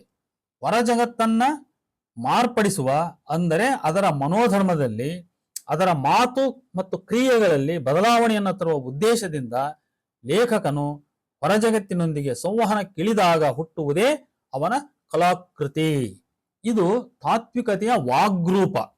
ಏನು ವಾಟ್ ಈಸ್ ಆರ್ಟ್ ಅಂತ ಹೇಳಿದ್ರೆ, ಇದು ಒಬ್ಬ ಕಲಾಕಾರನ ಅಥವಾ ಸಾಹಿತಿಯ ವಾಗ್ರೂಪ ಅಂತ ಹೇಳ್ಬೋದು ನಾವು. ವಾಗ್ರೂಪ ಅಂದ್ರೆ ಇದು ಲಿಟ್ರೇಚರ್ ಆದ್ರೆ ವಾಗ್ರೂಪ, ಇನ್ನೊಂದು ಬೇರೆ ಕಲೆ ಫೈನ್ ಆರ್ಟ್ ಆದ್ರೆ ಅದು ಬೇರೆ ರೂಪ. ಐಎ ರಿಚಾರ್ಡ್ಸ್ ಇದನ್ನು ದಾಖಲಿತ ಮೌಲ್ಯಗಳ ಭಂಡಾರ, ಉಗ್ರಾಣ ಎನ್ನುತ್ತಾನೆ. ಅಂದ್ರೆ literature is a storehouse of recorded values ಅಂತ ಕರೀತಾನೆ. Literature is the storehouse of recorded values, ಅಂದ್ರೆ ದಾಖಲಿತ ಮೌಲ್ಯಗಳ ಭಂಡಾರ ಅಥವಾ ಉಗ್ರಾಣ ಅಂತ ಐಎ ರಿಚಾರ್ಡ್ಸ್ ಕರೀತಾನೆ. ಇದಕ್ಕೆ ಇನ್ನೂ ಒಂದು ಅಂಶ ಸೇರಿಸಬೇಕು ಅಂತ ಅನಿಸ್ತದೆ. ಸಾಹಿತ್ಯವು ದಾಖಲಿತ ಮೌಲ್ಯಗಳ ಉಗ್ರಾಣ ಮಾತ್ರವಲ್ಲ, ಅದು ಮೌಲ್ಯಗಳ ಕುರಿತಾದ ಮಾನವರ ದಾಖಲಿತ ಮನೋಧರ್ಮಗಳ ಉಗ್ರಾಣ ಅಂತ ಕರಿಬೇಕು. ಇದು ನನಗನ್ಸಿದ್ದು. ಅದು ಕೇವಲ ದಾಖಲಿತ ಮೌಲ್ಯಗಳ ಉಗ್ರಾಣ ಅಲ್ಲ, ಅದು ಮೌಲ್ಯಗಳ ಕುರಿತಾದ ಮಾನವರ ದಾಖಲಿತ ಮನೋಧರ್ಮಗಳ ಉಗ್ರಾಣ. ಇಲ್ಲಿ 3 ಭಿನ್ನ ಮನೋಧರ್ಮಗಳ ಕರ್ಷಣೆ ಇರುತ್ತದೆ. 1 ಲೇಖಕನ ಮನೋಧರ್ಮ, 2 ಕೃತಿಯೊಳಗಿನ ಜನರ ಮನೋಧರ್ಮ, ಅಂದ್ರೆ ಆ ಆರ್ಟ್ನೊಳಗೆ ಆ ಕೃತಿಯೊಳಗೆ ಒಂದು ಲೋಕ ಇರ್ತೈತಿ, ಅಲ್ಲಿಯ ಪಾತ್ರಗಳಿರ್ತವ, ಅಲ್ಲಿಯ ಜನರಿರ್ತಾರೆ, ಅವರ ಮನೋಧರ್ಮ. ಇನ್ನೊಂದು ರೆಸಿಪಿಯೆಂಟನ ಮನೋಧರ್ಮ, ಅಂದ್ರೆ ಕುಂತ್ಕೊಂಡು ಪ್ರೇಕ್ಷಕ ನಾಟಕ ನೋಡ್ತಾನೆ, ಅಥವಾ ಸಹೃದಯ ಪುಸ್ತಕ ತಗೊಂಡು ಓದ್ತಾನೆ, ಅಥವಾ ಫೈನ್ ಆರ್ಟ್ ಆದ್ರೆ ನಿಂತು ನೋಡ್ತಾನೆ ವೀಕ್ಷಕ, ಅವನ ರೆಸಿಪಿಯೆಂಟ್, ಅವನ ಮನೋಧರ್ಮ. ಈ ಮೂರರಲ್ಲಿ ಕೃತಿಯೊಳಗಿನ ಜನರ ಪಾತ್ರಗಳ ಮನೋಧರ್ಮಗಳು ನೇರವಾಗಿ ಓದುಗನ ಅರಿವಿಗೆ ಬಂದಂತೆ ಉಳಿದೆರಡು ಮನೋಧರ್ಮಗಳ ಅರಿವಿಗೆ ಬರುವುದಿಲ್ಲ. ಕಾರಣ, ಆ ಜನರ ಬದುಕಿನ ಚಿತ್ರಣದೊಳಗೆ ಅವರ ಮನೋಧರ್ಮಗಳೊಂದಿಗೆ ಕರ್ಷಿಸುತ್ತಾ ಉಳಿದೆರಡು ಮನೋಧರ್ಮಗಳು ಅಂತರ್ಗತವಾಗಿರುತ್ತವೆ. ಲೇಖಕನು ಹೊರ ಜಗತ್ತಿನ, ಮುಖ್ಯವಾಗಿ ತನ್ನ ರೆಸಿಪಿಯೆಂಟ್ನ ನಡತೆ, ಮನೋಧರ್ಮದಲ್ಲಿ ಬದಲಾವಣೆ ತರುವ ಉದ್ದೇಶದಿಂದ ಸಂವಹನ ಕ್ರಿಯೆಗೆ ಇಳಿದಿರುವ ಕಾರಣಕ್ಕಾಗಿ ಇವರೀರ್ವರ ಮನೋಧರ್ಮಗಳ ನಡುವಿನ ಸಮರದ ನೆರಳು ಛಾಯೆ ಕೃತಿಯ ಜಗತ್ತಿನ ಮೇಲೆ ಬಿದ್ದಿರುತ್ತದೆ. ಅಂದರೆ ಲೆಖಕನು ತನ್ನ ಉದ್ದೇಶಿತ ಪರಿಣಾಮ ಅಥವಾ ಫಲವು ತನಗೆ ದಕ್ಕುವಂತೆ ಮಾಡುವ ಸಲುವಾಗಿ ಆ ಜಗತ್ತಿಗೆ ತನಗೆ ಸೂಕ್ತವೆನ್ನಿಸಿದ ಬಣ್ಣ ಲೇಪಿಸಿರುತ್ತಾನೆ, ಘಟನಾವಳಿಗಳನ್ನ ಸೃಷ್ಟಿಸಿರುತ್ತಾನೆ, ಮತ್ತವುಗಳನ್ನ ಹೊಂದಿಸಿರುತ್ತಾನೆ, ಅಂದ್ರೆ ಅರೇಂಜ್ ಮಾಡಿರ್ತಾನೆ. ಪಾತ್ರಗಳ ಆಲೋಚನೆ, ಭಾವನೆ, ಮಾತುಗಳನ್ನು, ಕ್ರಿಯೆಗಳನ್ನು ಪ್ರಭಾವಿಸಿರುತ್ತಾನೆ. ನೋಡಿ, ಇದನ್ನೆಲ್ಲ ವಸ್ತುವಿನ ನಿರ್ವಹಣೆ ಅಂತ ಕರಿಬಹುದು. ನಾವು ಇದನ್ನೆಲ್ಲ ಟೋಟಲ್ ಆಗಿ ಏನಂತ ಕರಿಬಹುದು ಅಂದ್ರೆ ಇದು ವಸ್ತುವಿನ ನಿರ್ವಹಣೆ ಅಂತ ಕರಿಬಹುದು. ಇದನ್ನೇ ಕೃತಿಕಾರನ ತಾತ್ವಿಕತೆಯ ಹಾವಳಿ ಎಂದು ಡಾಕ್ಟರ್ ಡಿ.ಆರ್. ನಾಗರಾಜ್ ಕರೆದಿರುವುದು. ಆದ್ದರಿಂದ ಕೃತಿಯ ಜಗತ್ತಿನ ಮೇಲೆ ಕೃತಿಕಾರನ ತಾತ್ವಿಕತೆ ಹಾವಳಿ ಹೆಚ್ಚಾದಾಗ ಅಲ್ಲಿಯ ಜಗತ್ತಿನ ಚಿತ್ರಣ ವಸ್ತುನಿಷ್ಠವಾಗಿರುವುದಿಲ್ಲ. ಹಾಗಾಗಿ ಅಲ್ಲಿಯ ಪಾತ್ರಗಳ ಮನೋಧರ್ಮಗಳು ಅವುಗಳ ಪಕ್ಕಾ ರೂಪದಲ್ಲಿ ವ್ಯಕ್ತವಾಗುವುದಿಲ್ಲ. ಯಾವ ಕೃತಿಯಲ್ಲಿ ಅದರ ಪಾತ್ರಗಳು ತಮ್ಮ ಸ್ವಾತಂತ್ರ್ಯವನ್ನು ಅನುಭವಿಸುವವೋ ಅದು ಶ್ರೇಷ್ಠ ಕೃತಿ. ಆ ಕೃತಿಕಾರನ ಶ್ರೇಷ್ಠ. ಅಂದ್ರೆ ಅವನು ತನ್ನ ತಾತ್ವಿಕ ಹಾವಳಿಯನ್ನ ಹೆಚ್ಚಾಗಿ ಕೃತಿಯ ಮೇಲೆ ಹೇರೋದನ್ನ ಅವನು ಕಡಿಮೆ ಮಾಡಬೇಕು. ಅದರ ಅರ್ಥ ಏನು? ತನ್ನ ವ್ಯಕ್ತಿತ್ವವನ್ನು ಮೀರಿ ಅವನು ವಸ್ತುವಿಗೆ ಸ್ಪಂದಿಸಬೇಕು ಮತ್ತು ತನ್ನ ಕಲಾಕೃತಿಯನ್ನ ಅವನು ಅದಕ್ಕೆ ರೂಪ ಕೊಡುವಂತ ಪ್ರಯತ್ನವನ್ನ ಮಾಡಬೇಕು. ಆ ಜೀವನವನ್ನು ಚಿತ್ರಿಸುವಂತ ಪ್ರಯತ್ನ ಮಾಡಬೇಕು. ಈ ಮೇಲಿನ ಚರ್ಚೆಗೆ ಪೂರಕವಾಗಿ ಮಾಸ್ತಿಯವರ ತಾತ್ವಿಕತೆ ಲೇಖನದಲ್ಲಿ ವ್ಯಕ್ತವಾದ ಡಾಕ್ಟರ್ ಡಿ.ಆರ್. ನಾಗರಾಜ್ ಅವರ ಕೆಲವು ಅಭಿಪ್ರಾಯಗಳ ಸಾರವನ್ನಿಲ್ಲಿ ನಾವು ನೀಡಬಹುದು. ಲೇಖಕನ ತಾತ್ವಿಕತೆ ಕೃತಿಯಲ್ಲಿ ಅಂತರ್ಗತವಾಗಿರುತ್ತದೆ. ಸಾಹಿತ್ಯ ಕೃತಿಯ ಆಕೃತಿಯ ಸೂಕ್ಷ್ಮ ವಿಶ್ಲೇಷಣೆಯಲ್ಲಿಯೇ, ಅಂದ್ರೆ ಕೃತಿಯ ಆಂತರಿಕ ಚೌಕಟ್ಟನ್ನು ಅರ್ಥ ಮಾಡಿಕೊಳ್ಳುವ ಅಂತ ಹೇಳ್ಬೋದು. ಕೃತಿಯ ಆಂತರಿಕ ಚೌಕಟ್ಟನ್ನು ಅರ್ಥ ಮಾಡಿಕೊಳ್ಳುವ, ಅದನ್ನೇ ನಾನು ಸಾಹಿತ್ಯ ಕೃತಿಯ ಆಕೃತಿಯ ಸೂಕ್ಷ್ಮ ವಿಶ್ಲೇಷಣೆಯಲ್ಲಿಯೇ, ಅಂದರೆ ಕೃತಿಯ ಆಂತರಿಕ ಚೌಕಟ್ಟನ್ನು ಅರ್ಥ ಮಾಡಿಕೊಳ್ಳುವ ಪ್ರಯತ್ನದಲ್ಲಿಯೇ ಲೇಖಕನ ತಾತ್ವಿಕತೆಗೆ ಸಂಬಂಧಿಸಿದ ಎಲ್ಲವನ್ನೂ ಅರ್ಥ ಮಾಡಿಕೊಳ್ಳಬೇಕು. ಮೇಲುನೋಟಕ್ಕೆ ಎದ್ದು ಕಾಣದ ಆಂತರಿಕ ಚೌಕಟ್ಟನ್ನು ಹೊರಗೆ ತರುವುದೇ ಇಲ್ಲಿಯ ಮುಖ್ಯ ಕೆಲಸ. ಆದ್ದರಿಂದ ಸಾಹಿತ್ಯ ವಿಮರ್ಶಕನ ಕೆಲಸದ ಪ್ರಾರಂಭ ಮತ್ತು ಕೊನೆ ಎರಡೂ ಇರುವುದು ಕೃತಿಯೊಂದರ ಆಕೃತಿಯಲ್ಲಿಯೇ. ಮೂರನೇ ಪಾಯಿಂಟು, ವಸ್ತು ಮತ್ತು ತಾತ್ವಿಕತೆ ಎರಡು ಅಭಿನ್ನವಾಗಿ ಬೆರೆತಿರುತ್ತವೆ. ವಸ್ತು ಮತ್ತು ತಾತ್ವಿಕತೆ ಎರಡು ಅಭಿನ್ನವಾಗಿ ಬೆರೆತಿರುತ್ತವೆ. ಅಥವಾ ತಾತ್ವಿಕತೆ ಎನ್ನುವುದು ಕೃತಿಯ ವಸ್ತು ನಿರ್ವಹಣೆಯಲ್ಲಿ ಅಂತರ್ಗತವಾಗಿರುತ್ತದೆ. ಇಂಥ ಕಡೆಗಳಲ್ಲಿ ವಸ್ತುವಿನ ಚರ್ಚೆಯಲ್ಲಿ ತಾತ್ವಿಕತೆಯು, ತಾತ್ವಿಕತೆಯ ಚರ್ಚೆಯಲ್ಲಿ ವಸ್ತುವು ಅಡಕವಾಗಿರುತ್ತವೆ. ಇನ್ನು ನಾಲ್ಕನೇ ಪಾಯಿಂಟು, ಮಾಸ್ತಿಯವರ ತಾತ್ವಿಕತೆ ಸಂಪ್ರದಾಯವಾದಿಯದು. ಇವರ ಕಥಾ ಸಾಹಿತ್ಯದ ವಸ್ತು ಜೀವನ ಕ್ರಮದ ಪಲ್ಲಟ. ಜೀವನ ಕ್ರಮದ ಪಲ್ಲಟವನ್ನು ಅತ್ಯಂತ ಉತ್ಸಾಹದಿಂದ ದಾಖಲಿಸುವವರು ಸಂಪ್ರದಾಯವಾದಿಗಳೇ. ಕಾರಣ, ಇವರಿಗೆ ಹಳೆಯ ಸಮಾಜದ ಬಗೆಗಿದ್ದ ಪ್ರೀತಿ, ಬದಲಾವಣೆಯ ಬಗೆಗೆ ಉಂಟಾದ ಆತಂಕ. ಹಳೆಯ ಸಮಾಜದ ಬಗ್ಗೆ ಯಾವುದಾದರೂ ಒಂದು ರೀತಿಯ ಅರ್ಥಪೂರ್ಣ ನಂಟಿರಬೇಕು. ಉಳಿಸಿಕೊಳ್ಳುವಂಥದ್ದು ಹಳೆಯದರಲ್ಲಿ ಇದೆ. ಅರ್ಥಪೂರ್ಣವಾದ ಯಾವುದೋ ಒಂದು ಅಂಶ ಕರಗಿ ಹೋಗುತ್ತದೆ ಎಂಬ ವ್ಯಾಕುಲತೆ ಇರಬೇಕು. ಒಂದು ಬಗೆಯ ಆಪ್ತತೆ ಹಳೆಯದರ ಬಗ್ಗೆ ಇಲ್ಲದೆ ಹೋದರೆ ಸಾಮಾಜಿಕ ಬದಲಾವಣೆಯ ಪ್ರಕ್ರಿಯೆಯನ್ನ ಸಾಹಿತಿಯೊಬ್ಬ ಹಿಡಿಯಲಾರ ಅಂತ ಹೇಳಿ, ಹೀಗೆ ಡಾಕ್ಟರ್ ಡಿ.ಆರ್. ನಾಗರಾಜ್ ಅವರು ಬರೆದಿರತಕ್ಕಂಥ ಕೆಲವು ಅಂಶಗಳ ಒಟ್ಟು ಸಾರ. ಕಾರ್ನಾಡರು ತಾತ್ವಿಕವಾಗಿ ಮಾಸ್ತಿಯವರಿಗೆ ಹತ್ತಿರವಾಗುತ್ತಾರೆಂಬುದೇ ನನ್ನ ತಿಳುವಳಿಕೆ. ಸಂಪ್ರದಾಯವಾದಿ ಲೇಖಕನೊಬ್ಬ ತಾತ್ವಿಕವಾಗಿ ತನಗೆ ಅಪೋನೆಂಟ್ ಆದ, ಅಂದ್ರೆ ವೈರಿಯಾದ, ವಿರುದ್ಧವಾದ ಜಗತ್ತು ತನ್ನ ರೆಸಿಪಿಯೆಂಟ್ ಆದಾಗ, ಸಂಪ್ರದಾಯವಾದಿ ಲೇಖಕನೊಬ್ಬನಿಗೆ ತಾತ್ವಿಕವಾಗಿ ತನಗೆ ವಿರುದ್ಧವಾದ ಅಂದ್ರೆ ಅಪೋನೆಂಟ್ ಆದ ಜಗತ್ತು ತನಗೆ ರೆಸಿಪಿಯೆಂಟ್ ಆದಾಗ ಆ ಜಗತ್ತನ್ನು ತನ್ನ ತಾತ್ವಿಕತೆಗೆ ತಕ್ಕಂತೆ ಬದಲಾಯಿಸುವ ಉದ್ದೇಶ ಹೊಂದಿ ಈ ಎರಡೂ ರೀತಿಯಲ್ಲಿ ಆ ಕೆಲಸವನ್ನು ನಿರ್ವಹಿಸುವ ಸಾಧ್ಯತೆ ಇರುತ್ತದೆ. ಒಂದು, ತನ್ನ ಬಗ್ಗೆ ಮತ್ತು ತನ್ನ ಮೆಚ್ಚಿನ ಸಾಂಪ್ರದಾಯಿಕ ಮೌಲ್ಯಗಳ ಬಗ್ಗೆ ತನ್ನ ರೆಸಿಪಿಯೆಂಟ್ನಲ್ಲಿ ವಿರೋಧದ ತೀವ್ರತೆ ಕಮ್ಮಿ ಇದ್ದಲ್ಲಿ ಸಾಂಪ್ರದಾಯಿಕ ಮೌಲ್ಯಗಳ ಕುರಿತಾದ ವಸ್ತುವನ್ನೇ ತೆಗೆದುಕೊಂಡು ಆ ಮೌಲ್ಯಗಳನ್ನು ಇನ್ನೂ ಹೆಚ್ಚು ಹೆಚ್ಚು ವೈಭವೀಕರಿಸುವುದರ ಮೂಲಕ ಆ ರೆಸಿಪಿಯೆಂಟ್ನಲ್ಲಿ ಆ ಮೌಲ್ಯಗಳಲ್ಲಿ ಮತ್ತು ತನ್ನಲ್ಲಿ ವಿಶ್ವಾಸ ಮೊಳೆಯುವಂತೆ ಬೆಳೆಯುವಂತೆ ಮಾಡಬಹುದು. ಇದು ಒಂದು. ಇನ್ನು ಎರಡನೇದು, ಆದರೆ ಅವನಲ್ಲಿ ಸಾಂಪ್ರದಾಯಿಕ ಮೌಲ್ಯಗಳ ಬಗ್ಗೆ ವಿರೋಧದ ತೀವ್ರತೆ ಹೆಚ್ಚು ಇದ್ದಲ್ಲಿ, ಅವನಲ್ಲಿ ಅಂದ್ರೆ ತನ್ನ ರೆಸಿಪಿಯೆಂಟ್ನಲ್ಲಿ ಸಾಂಪ್ರದಾಯಿಕ ಮೌಲ್ಯಗಳ ಬಗ್ಗೆ ವಿರೋಧದ ತೀವ್ರತೆ ಹೆಚ್ಚಿದ್ದಲ್ಲಿ ಆ ರೆಸಿಪಿಯೆಂಟ್ಗೆ ಮೆಚ್ಚುಗೆಯಾದ ಸಂಪ್ರದಾಯ ವಿರೋಧಿ ನೆಲೆಯ ಮೌಲ್ಯಗಳನ್ನೇ ಎತ್ತಿಕೊಂಡು ಇವುಗಳ ಇತ್ಯಾತ್ಮಕ ಗುಣಗಳನ್ನು ಆದಷ್ಟು ಹೆಚ್ಚು ಗೌಣವಾಗಿಸಿ ನೇತ್ಯಾತ್ಮಕ ಮಗ್ಗಲುಗಳಿಗೆ ಹೆಚ್ಚಿನ ಗಮನ ಹಾಗೂ ಪ್ರಾಮುಖ್ಯತೆಯನ್ನು ನೀಡಿ ಇವುಗಳ ದುಷ್ಪರಿಣಾಮಗಳು ಆ ರೆಸಿಪಿಯೆಂಟ್ನ ಮೇಲೆ ಹೆಚ್ಚು ಪರಿಣಾಮ ಬೀರುವಂತೆ ಚಿತ್ರಿಸಿ ಆ ಮೌಲ್ಯಗಳ ಬಗ್ಗೆ ಅವನಲ್ಲಿ ಭ್ರಮನಿರಸನ ಉಂಟಾಗಿ ಅವನು ಅವುಗಳನ್ನು ತೊರೆದು ಸಾಂಪ್ರದಾಯಿಕ ಮೌಲ್ಯಗಳನ್ನು ಒಪ್ಪಿಕೊಳ್ಳುವಂತೆ ಮಾಡಬಹುದು. ಈ ಎರಡೂ ವಸ್ತುನಿಷ್ಠ ವಿಧಾನಗಳಲ್ಲ. ವಸ್ತುವನ್ನು ಅದರ ವಾಸ್ತವತೆಯಲ್ಲಿ ಸಮಗ್ರವಾಗಿ ಶೋಧಿಸಲಾಗದೆ ತನ್ನ ಉದ್ದೇಶಕ್ಕೆ ಅದನ್ನ ದುಡಿಸಿಕೊಳ್ಳುವ ನಿಟ್ಟಿನಲ್ಲಿ ಅದನ್ನ ವಿರೂಪಗೊಳಿಸಿದ ಪ್ರಯತ್ನಗಳೇ ಹೊರತು ಇವು ವಸ್ತುನಿಷ್ಠ ಚಿತ್ರಣಗಳಲ್ಲ.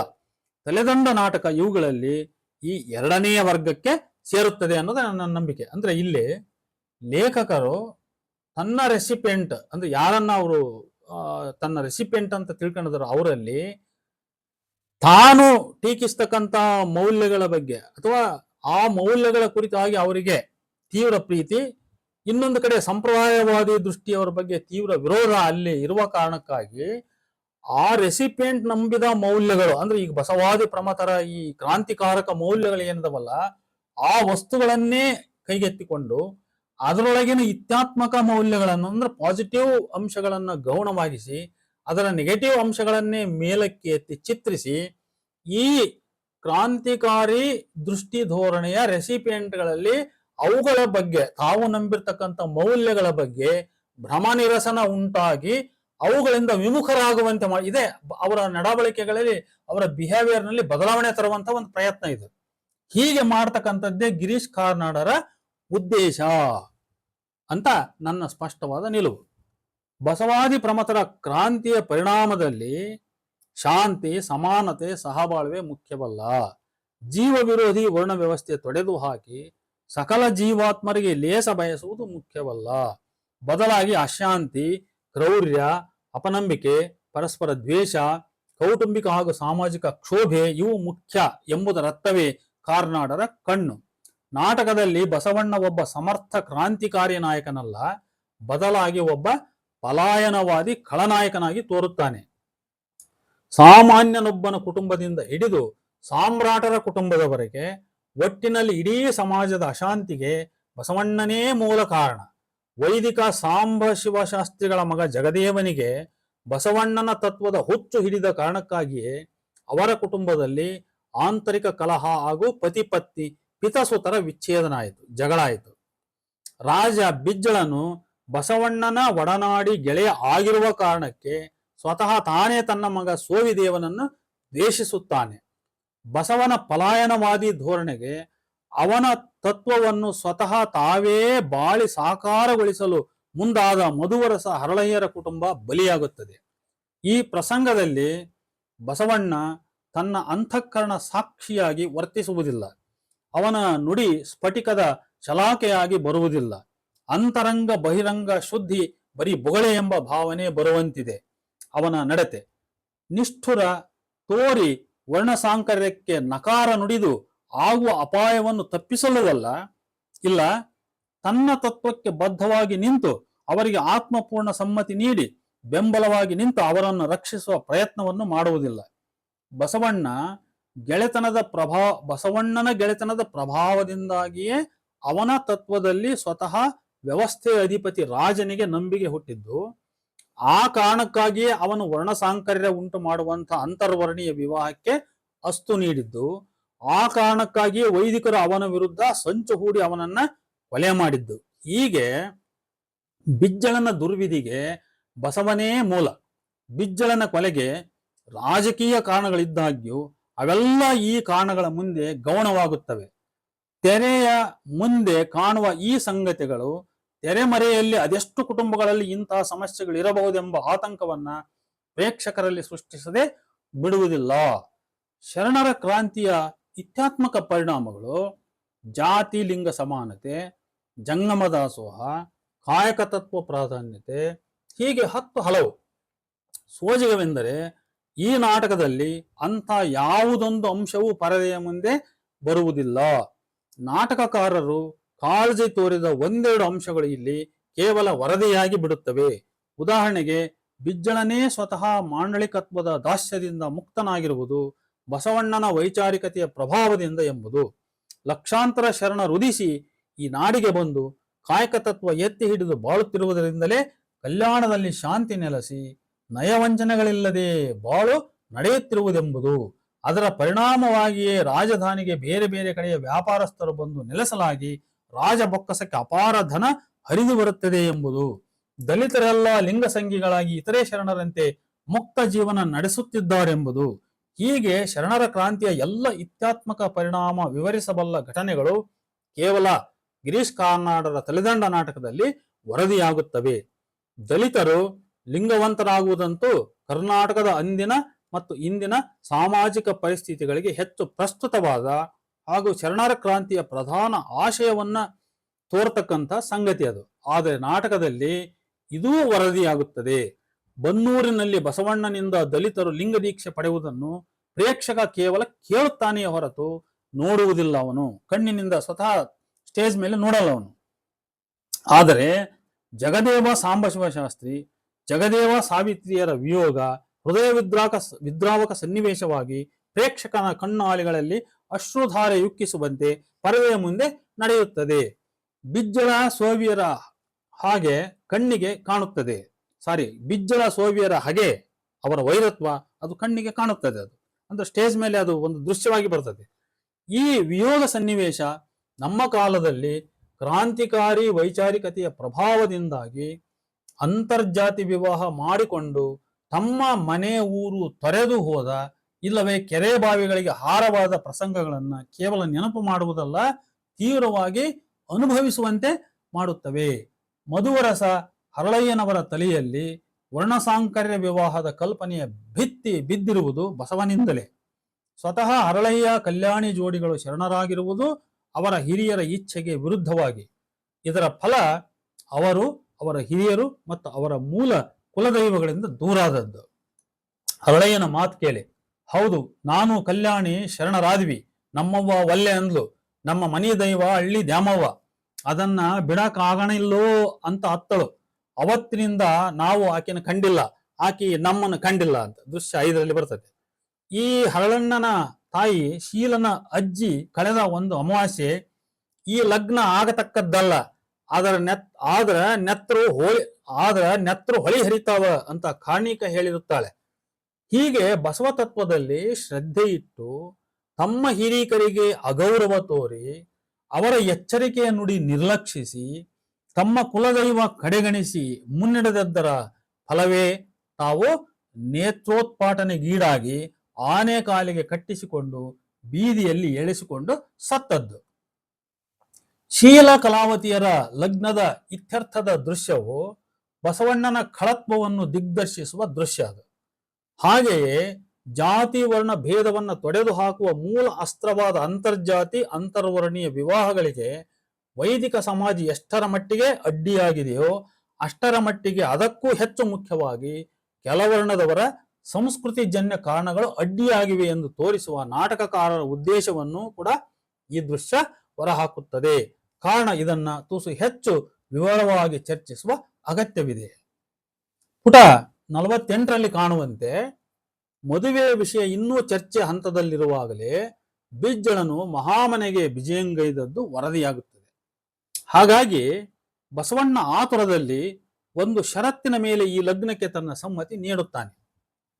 ಅದೇನೆಂದರೆ ಲಗ್ನದ ಬಳಿಕ ವಧುವರರನ್ನ ಬೇರೆ ಕಡೆ ಕಳುಹಿಸಬೇಕು. ಸಾಧ್ಯವಾದಲ್ಲಿ ಅವರೊಡನೆ ಅವರ ತಾಯಿ ತಂದೆಯರು ಹೋಗಬೇಕು. ಇದನ್ನು ಸಮ್ಮತಿಸಿ ಮಧುವರಸ ಹರಳಯ್ಯ ಈರುವರು ನಿರ್ಗಮಿಸುತ್ತಾರೆ. ಈ ಸನ್ನಿವೇಶದ ಒಳವಿವರಳಿಗೆ ಹೋಗೋಣ. ಮಧುವರಸ ಹರಳಯ್ಯರು ಲಗ್ನದ ಕುರಿತು ಆಗಲೇ ತಮ್ಮ ನಡುವೆ ಚರ್ಚಿಸಿ ಒಂದು ನಿರ್ಧಾರಕ್ಕೆ ಬಂದು ಮರುದಿನ ಸಂಜೆ ನಡೆವ ನಿಶ್ಚಿತಾರ್ಥಕ್ಕೆ ಅಣ್ಣನನ್ನ ಕರೆಯಲು ಬಂದಿದ್ದಾರೆ. ವಿಷಯ ತಿಳಿದಾಕ್ಷಣ ಅಣ್ಣನ ಕಣ್ಣಲ್ಲಿ ನೀರು ಬರ್ತವೆ. ಮಾತಿಲ್ಲ, ಮೌನ. ಕಕ್ಕಯ್ಯನ ಮುಖದಲ್ಲಿ ವಿಸ್ಮಯ, ವಿಚಿತ್ರ ಮೌನ ಇಡೀ ವಾತಾವರಣವನ್ನ ಗೌವನೆ ಹಿಡಿದಿದೆ. ಅಣ್ಣನ ಕಣ್ಣೀರಿನ ಅರ್ಥವೇನು? ಈ ಸಂದರ್ಭದಲ್ಲಿ ತನಗಾದ ಅನುಭವ, ತನ್ನಲ್ಲುಂಟಾದ ಭಾವನೆಗಳನ್ನ ನಾಟಕದ ಮುಂದಿನ ಭಾಗದಲ್ಲಿ ಮೂರನೇ ಶರಣನಿಗೆ ಬಸವಣ್ಣನೇ ವಿವರಿಸುವಂತೆ ಅವು ಪರಮಾನಂದದ ಭಾಷ್ಪಗಳೋ? ಅಲ್ಲ. ಮಧುವರಸನೆನ್ನುವಂತೆ ಆಶ್ಚರ್ಯ ಸೂಚಕವೋ? ಅಲ್ಲ. ವಾಸ್ತವವಾಗಿ ಅವು ಭಯ, ಆತಂಕ, ಕಳವಳದ ಕಣ್ಣೀರು. ಲಗ್ನ ವಿಷಯ ತಿಳಿದಾಕ್ಷಣ ಅಣ್ಣ ಲೋನ್ಲಿ ಆಗುತ್ತಾನೆ, ಅಂದ್ರೆ ಏಕಾಂಗಿಯಾಗಿ ಬಿಡ್ತಾನೆ. ಈ ಗೋಸ್ ಇನ್ ಟು ಸಲ್ಕ್. ವೈದಿಕ ಸಮಾಜದ ಕ್ರೂರ ಪ್ರತಾಪದಿಂದಾಗಬಹುದಾದ ಅನಾಹುತ ಅವನನ್ನ ವ್ಯಸನಕ್ಕೀಡು ಮಾಡುತ್ತದೆ. ಅವನು ತತ್ಕ್ಷಣದಲ್ಲಿ ಮಾತಾಡುವ ಸ್ಥಿತಿಯಲ್ಲಿರುವುದಿಲ್ಲ. ಆದರೆ ಅವನಿಗೆ ಅಗ್ನಿ ಪರೀಕ್ಷೆ ಎನ್ನುವಂತೆ ಮಧುವರಸ ಗಂಗಾಂಬಿಕೆಯರ ತದನಂತರದ ಮಾತುಗಳು ಅವನಿಂದ ಸ್ವಚ್ಛ ಸ್ಫಟಿಕದಂತಹ, ಲಿಂಗ ಮೆಚ್ಚಿ ಅಹುದಹುದೆನ್ನಬಹುದಾದಂತಹ ಉತ್ತರಕ್ಕಾಗಿ ಒತ್ತಾಯಿಸುತ್ತಿವೆ. ಬಿಗಿದ ಗಂಟಲಿಂದ ಅಣ್ಣ ತುಂಬಾ ಯಾಂತ್ರಿಕವಾಗಿ ಕೊನೆಗೆ, ಒಳ್ಳೇದಾಗ್ಲಿಪ್ಪ, ಒಳ್ಳೇದಾಗ್ಲಿ, ನಮ್ಮ ಹರಕೆ ಅಂತೂ ಇರೋದ, ಹಿರಿಯರ ಆಶೀರ್ವಾದ ಮೊದಲು ಪಡಿಬೇಕು ಅನ್ನುತ್ತಾನೆ. ಅನಿರೀಕ್ಷಿತ ಪ್ರಹಾರದಿಂದ ಆಘಾತಗೊಂಡು ಅದರಿಂದ ಇನ್ನೂ ಚೇತರಿಸಿಕೊಂಡಿಲ್ಲದಿರುವಾಗಲೇ ಒತ್ತಡದಿಂದ ಹೊರಬಿದ್ದ ಈ ಮಾತು ಅಣ್ಣನ ಪೂರ್ಣ ಹೃತ್ಪೂರ್ವಕ ಸಮ್ಮತಿಯನ್ನು ಹೇಳಲು ಸಾಧ್ಯವೇ? ಆ ಮಾತಿನ ನಂತರ ಎಷ್ಟೋ ಕಾಲ ಅವನಿಂದ ಮಾತೇ ಹೊರಡುವುದಿಲ್ಲ. ಅಣ್ಣನ ಈ ವರ್ತನೆ ಮಧುವರಸನಿಗೆ ಬೇಸರ ಹುಟ್ಟಿಸುತ್ತದೆ. ಅವನೆನ್ನುವಂತೆ ಅಣ್ಣನಿಗೆ ಮಂಕು ಕವಿದಿದೆ.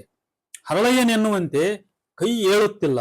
ಗಾಢ ಚಿಂತೆ, ಒಳನೋವು ಅನುಭವಿಸುತ್ತಲೇ ಅವನು ಇತರರ ಸಂವಾದವನ್ನು ಆಲಿಸುತ್ತಾನೆ. ಹರಳಯ್ಯ ಮಧುವರಸರ ಸದೃಢ ಸಂಕಲ್ಪ ಪರೀಕ್ಷಿಸಿ ಅವರಿಗೆ ಎಚ್ಚರಿಕೆ ನೀಡುತ್ತಾನೆ. ಹರಳಯ್ಯ, ಇಲ್ಲಿ ತನಕ ನಾವು ಮಾಡಿದ್ದೆಲ್ಲ ತತ್ವದ ಮಾತಾತು, ಒಡನಾಟದ ಮಾತಾತು. ಆದ್ರೆ ಇದು ಲಗ್ನ. ವರ್ಣಾಶ್ರಮ ಧರ್ಮದ ಬೇರಿಗೆ ಕೊಡಲಿಯೇಟು. ಕಳೆದ 2000 ವರ್ಷದಾಗ ಇಂಥ ಸಂಬಂಧ ಕೂಡಿಲ್ಲ. ಸನಾತನಿಗಳು ಕೂಡಗೊಟ್ಟಿಲ್ಲ. ಈ ಸುದ್ದಿ ಗೊತ್ತಾದ್ರ ಎಂಥ ವಿಷ ಹೊರಹೊಮ್ಮತದ, ಎಂಥ ಜ್ವಾಲಿ ಭುಗಿಲಿ ಹೇಳ್ತದ ಗೊತ್ತದ ನಿಮಗೆಲ್ಲ. ಇದು ಬಸವಣ್ಣನ ಮಾತುಗಳು. ಅವನ ಕಣ್ಣೀರಿನ ಕಾರಣ ಇದೇ ಅಲ್ಲವೇ?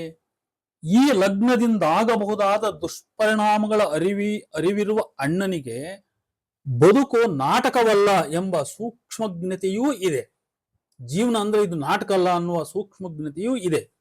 ವಿಷ ಕುಡಿದು ವಿಷಕಂಠರಾಗೋಣ ಎಂದು ಮಧುವರಸ ತನ್ನ ಫೆನಾಟಿಸಿಸಂ ಮೆರೆದಾಗ ಇದು ನಾಟಕದ ಸಂವಾದ ಆಡೋ ಮಾತಲ್ಲ, ಈ ಮಕ್ಕಳ ಬಾಳವಿನ ಮಾತದ. ಈ ಬಾಳಿಗೆ ಸನಾತನಿಗಳ ಹಗೆ ಹಾವಿನ ಪಡೆ ಬಂದಂಗ ಬರ್ತದ ಎಂದು ಎಚ್ಚರಿಸುತ್ತಾನೆ. ಆದರೆ ಇಷ್ಟೆಲ್ಲ ಅಂತರಾಳದಲ್ಲಿ ತುಂಬಿಕೊಂಡ ಅಣ್ಣ ಮೊದಲಿಗೆ ಲಗ್ನ ಆಗಕೂಡದು ಎನ್ನುವ ಬದಲು ಆಗಲಿ ಎಂದು ಅಸ್ಪಷ್ಟ ದನಿಯಲ್ಲಿ ಹೇಳಿ ನಂತರ ಅದರಿಂದ ಆಗಬಹುದಾದ ಅನಾಹುತಗಳನ್ನ ಚಳಿ ಬರುವಂತೆ ವಿವರಿಸುತ್ತಾನಲ್ಲ. ಇದೋ ಅಂತರಂಗ ಬಹಿರಂಗ ಶುದ್ಧಿ. ನಾವು ಆತನ ಬಗ್ಗೆನೇ ಕ್ವಶನ್ ಮಾಡ್ಬೇಕಾಗ್ತದೆ. ಇದನ್ನ ಅಂತರಂಗ ಬಹಿರಂಗ ಶುದ್ಧಿ ಅಂದ್ರೆ ಈತನೇ ಬದುಕನ್ನು ನಾಟಕ ಎಂದು ಬಗೆದಂತೆ ಕಾಣುವುದಿಲ್ಲವೇ? ಅಣ್ಣನಿಗೆ ಈ ಲಗ್ನ ಬೇಡವಾಗಿದೆ ಎಂಬುದು ಪ್ರೇಕ್ಷಕರಿಗೆ ನಿಸ್ಸಂಶಯವಾಗಿ ಸ್ಪಷ್ಟವಾಗಿದೆ. ಆದರೆ ನಾಟಕಕಾರರು ನಾಟಕದ ಮುಂದಿನ ಭಾಗದಲ್ಲಿ ಈ ವಾಸ್ತವಾಂಶವನ್ನು ಹಿಂದಕ್ಕೆ ಸರಿಸಿ ಬಸವಣ್ಣನು ಲಗ್ನಕ್ಕೆ ಸಮ್ಮತಿಯನ್ನು ಸ್ಪಷ್ಟವಾಗಿ ಕೊಟ್ಟು ಬಿಟ್ಟಿದ್ದಾನೆಂಬ ಅಭಿಪ್ರಾಯವನ್ನು ಬೆಳೆಸುವರೇಕೆ ಅಂತ ನಮ್ಮ ಪ್ರಶ್ನೆ. ಇದು ಆಗ್ಲೇ ನಾಟಕದಲ್ಲಿ ಸ್ಪಷ್ಟವಾಗಿದೆ, ಬಸವಣ್ಣನಿಗೆ ಲಗ್ನ ಬೇಡ ಅಂತ ಹೇಳ್ಬಿಟ್ಟು. ಪ್ರೇಕ್ಷಕರಿಗೆ ನಾಟಕ ನೋಡಿದಾಗ ಇಂದಿನ ಎಲ್ಲ ಘಟನಾವಳಿಗಳು ಹೇಳ್ತಾವ. ಹೀಗಿರುವಾಗ ಈ ವಾಸ್ತವಾಂಶವನ್ನ ಈ ನಾಟಕಗಾರರು ಹಿಂದಕ್ಕೆ ಸರಿಸಿ ಬಸವಣ್ಣನ ಲಗ್ನಕ್ಕೆ ಸಮ್ಮತಿಯನ್ನ ಸ್ಪಷ್ಟವಾಗಿ ಕೊಟ್ಟು ಬಿಟ್ಟಿದ್ದಾನೆಂಬ ಅಭಿಪ್ರಾಯವನ್ನು ಯಾಕೆ ಬೆಳೆಸ್ತಾರ ಅವರು? ಉದಾಹರಣೆಗೆ, ಬಸವಣ್ಣ ಲಗ್ನಕ್ಕೆ ಆಶೀರ್ವಾದ ಕೊಡಲಿಲ್ಲ ಎಂಬ ವದಂತಿ ತಿಳಿದು ಬಂದಾಗ ಹರಳಯ್ಯ ಬಸವಣ್ಣ ಹೀಗೆನ್ನುತ್ತಾರೆ. ಹರಳಯ್ಯ, ಆಶೀರ್ವಾದ ಕೊಡದಿರಾಕ ಏನಾಗೈತಿ, ಕೊಟ್ರಲ್ಲ. ಆಗ ಬಸವಣ್ಣ, ಆದ್ರ ತಡವಾಗಿ ಕೊಟ್ಟೆ, ಒಮ್ಮೆಲೆ ಕೈ ಏಳಲಿಲ್ಲ. ನೋಡು ಹರಳಯ್ಯ ಹೆಂಗಂತಾನ, ಆಶೀರ್ವಾದ ಕೊಡದಿರಾಕ ಏನಾಗೈತಿ, ಕೊಟ್ರಲ್ಲ ಅಂತ ಹರಳಯ್ಯ ಅಂತನ, ಆಗ ಬಸವಣ್ಣ ಅಂತನ. ಆದ್ರ ತಡವಾಗಿ ಕೊಟ್ಟೆ, ಒಮ್ಮೆಲೆ ಕೈ ಏಳಲಿಲ್ಲ. ಮುಂದೆ ಮೂರನೇ ಶರಣನ ಕೈ ಯಾಕ ಹಿಂದೆಳೀತು ಎಂಬ ಪ್ರಶ್ನೆಗೆ ಅಣ್ಣ ನೀಡಿದ ಉತ್ತರ ಪುನರಪಿಯಾಗಿ ಪ್ರೇಕ್ಷಕನಲ್ಲಿ ಅವನಿನ್ನೂ ಗೊಂದಲದಿಂದ ತನ್ನನ್ನ ಬಿಡಿಸಿಕೊಂಡಿಲ್ಲ ಎಂಬುದು ಸ್ಪಷ್ಟವಾಗುತ್ತದೆ. ಅಂದ್ರೆ ಬಸವಣ್ಣ ತಾನಿನ್ನೂ ತನ್ನ ಗೊಂದಲದಿಂದ, ಗೋಜಲಿನಿಂದ ಹೊರಗಡೆ ಬಿಡಿಸಿಕೊಂಡಿಲ್ಲ ಅನ್ನೋದು ಸ್ಪಷ್ಟವಾಗ್ತದೆ. ತತ್ವಕ್ಕಿಂತ ಬದುಕು ಮುಖ್ಯ ಎಂಬುದಾದರೆ ಸ್ಪಷ್ಟ ಮಾತುಗಳಲ್ಲಿ ಲಗ್ನ ಬೇಡವೆಂದು ಮುಂದಿನ ಅನಾಹುತವನ್ನು ತಪ್ಪಿಸಿ ತನ್ನ ಪ್ರಬುದ್ಧತೆಯನ್ನ ತೋರಬಹುದಿತ್ತು. ಬದುಕಿಗಿಂತ ತತ್ವವೇ ಮುಖ್ಯ ಎಂಬುದಾದರೆ ಅದಕ್ಕಾಗಿ ಉಳಿದ ಶರಣರಂತೆ ಯಾವುದೇ ಸಂದರ್ಭವನ್ನು ಎದುರಿಸಲು, ಯಾವುದೇ ತ್ಯಾಗಕ್ಕೆ ಸಿದ್ಧನಾಗಬಹುದು. ಅಣ್ಣ ನೀಡಿದ ಸಮ್ಮತಿ ಈ ಎರಡರಲ್ಲಿ ಯಾವುದೊಂದಕ್ಕೂ ಅದು ಸೇರುವುದಿಲ್ಲ. ಇಲ್ಲ ನೀವು ನಮಗೆ ಫಿಲಾಸಫಿ, ನಮ್ಮ ಐಡಿಯಾಲಜಿನೇ ಇಂಪಾರ್ಟೆಂಟು, ಇದಕ್ಕೆ ನಾವು ಕಮಿಟ್ ಆಗಿ ನಡೆಯೋಣ, ಬಂದದ್ದನ್ನು ಎದುರಿಸೋಣ ಅಂತಾನು ಅನ್ನಲ್ಲ. ಅಥವಾ ತತ್ವ ಮುಖ್ಯ ಅಲ್ಲಪ್ಪ, ಜೀವನ ಮುಖ್ಯ, ತತ್ವ ಬಿಟ್ಬಿಡೋಣ ಅಂತಾನು ಹೇಳಲ್ಲ. ಹಾಗಾಗಿ ಇಲ್ಲಿ ಬಸವಣ್ಣ ಒಂದು ರೀತಿ ಎಡಬಿಡಂಗಿ ಆಗ್ತಾನೆ. ಬಸವಣ್ಣ ಅನ್ನ ನೀಡಿದ ಸಮ್ಮತಿ ಎರಡರಲ್ಲಿ ಯಾವುದಕ್ಕೂ ಸೇರಲ್ಲ. ತನ್ನನ್ನು ತಾನು ಇನ್ನೂ ವೈಚಾರಿಕ ಗೊಂದಲದಿಂದ ಬಿಡಿಸಿಕೊಳ್ಳದೆ, ಪರಿಸ್ಥಿತಿಯ ಒತ್ತಡದಿಂದ, ಪೊಲೀಸರ ಕಾಟ ತಾಳದೆ ತಾನು ಮಾಡದ ಅಪರಾಧವನ್ನು ಮಾಡಿದ್ದೇನೆ ಎಂದು ಒಪ್ಪಿಕೊಳ್ಳುವ ಅಪರಾಧಿಯಂತೆ ಎಂದಿದ್ದಾನೆ. ಆದ್ದರಿಂದ ಅಂತಿಮವಾಗಿ ಈತ ಜವಾಬ್ದಾರಿಯಿಂದ ಜಾರಿಕೊಂಡೇ ಬಿಡುತ್ತಾನೆ. ಶೀಲ ಕಲಾವತಿ ಲಗ್ನ ಆಗತಕ್ಕದ್ದೋ ಇಲ್ಲೋ ಎಂಬುದು ಹರಳಯ್ಯ ಮಧುವರಸರ ಕುಟುಂಬದವರೇ ಬಗೆಹರಿಸಬೇಕಾದ ಮಾತು. ಅವರಾಗಿ ಬಂದು ಕೇಳಿದ್ರು, ನಾನು ಕಕ್ಕಯ್ಯ ನಮಗನ್ಸಿದ್ದನ್ನ ಹೇಳಿದೀವಿ ಅಂದ್ಬಿಡ್ತಾನೆ. ನೋಡಿ, ಇದೆಲ್ಲ ಅಡ್ಡಗೋಡೆ ಮೇಲೆ ಇಡೋ ದೀಪದಂತ ಮಾತು ಅಥವಾ ಜಾರಿಕೊಳ್ಳೋ ಮಾತಿದು. ತಾವು ಯಾವುದಕ್ಕೆ ಜವಾಬ್ದಾರಿ ಆಗಬೇಕೋ ಅದರಿಂದ ಜಾರಿಕೊಳ್ಳೋ ಮಾತಿದು. ನೋಡಿ, ಶೀಲ ಕಲಾವತಿ ಲಗ್ನ ಆಗತಕ್ಕದ್ದೋ ಇಲ್ಲೋ ಅಂಬೋದು ಹರಳಯ್ಯ ಮಧುವರಸರ ಕುಟುಂಬದವರೇ ಬಗೆಹರಿಸಬೇಕಾದ ಮಾತು. ಅವರಾಗಿ ಬಂದು ಕೇಳಿದ್ರು, ನಾನು ಕಕ್ಕಯ್ಯ ನಮಗನಿಸಿದ್ದನ್ನ ಹೇಳಿದಿವಿ. ಹೀಗೆ ಜವಾಬ್ದಾರಿಯಿಂದ ಜಾರುವ ಬಸವಣ್ಣ ಜನಗಳು ಇಂಥ ದುಸ್ಸಾಯಕ್ಕಿಳಿಯುವಂತಹ ಪರಿಸ್ಥಿತಿಯು ತನ್ನಿಂದಲೇ ನಿರ್ಮಾಣವಾಗಿರುವುದು ಎಂಬುದನ್ನು ಮರೆತೇ ಬಿಟ್ಟನೇಕೆ. ಈಗ ಜನಗಳು ಪ್ರೋಗ್ರೆಸಿವ್ ಇರಲಿಲ್ಲ, ಅವ್ರನ್ನ ಪ್ರೋಗ್ರೆಸಿವ್ ಕ್ರಾಂತಿಕಾರಕ ಹಂತಕ್ಕೆ ತಂದದ್ದು ಯಾರು? ಬಸವಣ್ಣ. ತಾನೇ ಆ ಜನರನ್ನ ಆ ಮಟ್ಟಕ್ಕೆ ಏರಿಸಿ ಈಗ ಅದರಿಂದ ತಾನು ಹಿಂದೆಗೆತಕ್ಕಂಥ ಮಾತನ್ನ ಮಾತಾಡ್ತಾನೆ. ಗೊಂದಲದ ವ್ಯಕ್ತಿಗಳು ಅರ್ಥ ಮಾಡಿಕೊಳ್ಳಲು ಕಠಿಣವೂ ಸಂಕೀರ್ಣವೂ ಆಗಿರುತ್ತಾರೆ. ಗೊಂದಲದ ವ್ಯಕ್ತಿಗಳು ಅರ್ಥ ಮಾಡಿಕೊಳ್ಳಲು ಕಠಿಣವೂ ಸಂಕೀರ್ಣವೂ ಆಗಿರುತ್ತಾರೆ. ಇದಕ್ಕೆ ಅಣ್ಣನೇ ಇಲ್ಲಿ ಉತ್ತಮವಾದ ನಿದರ್ಶನ.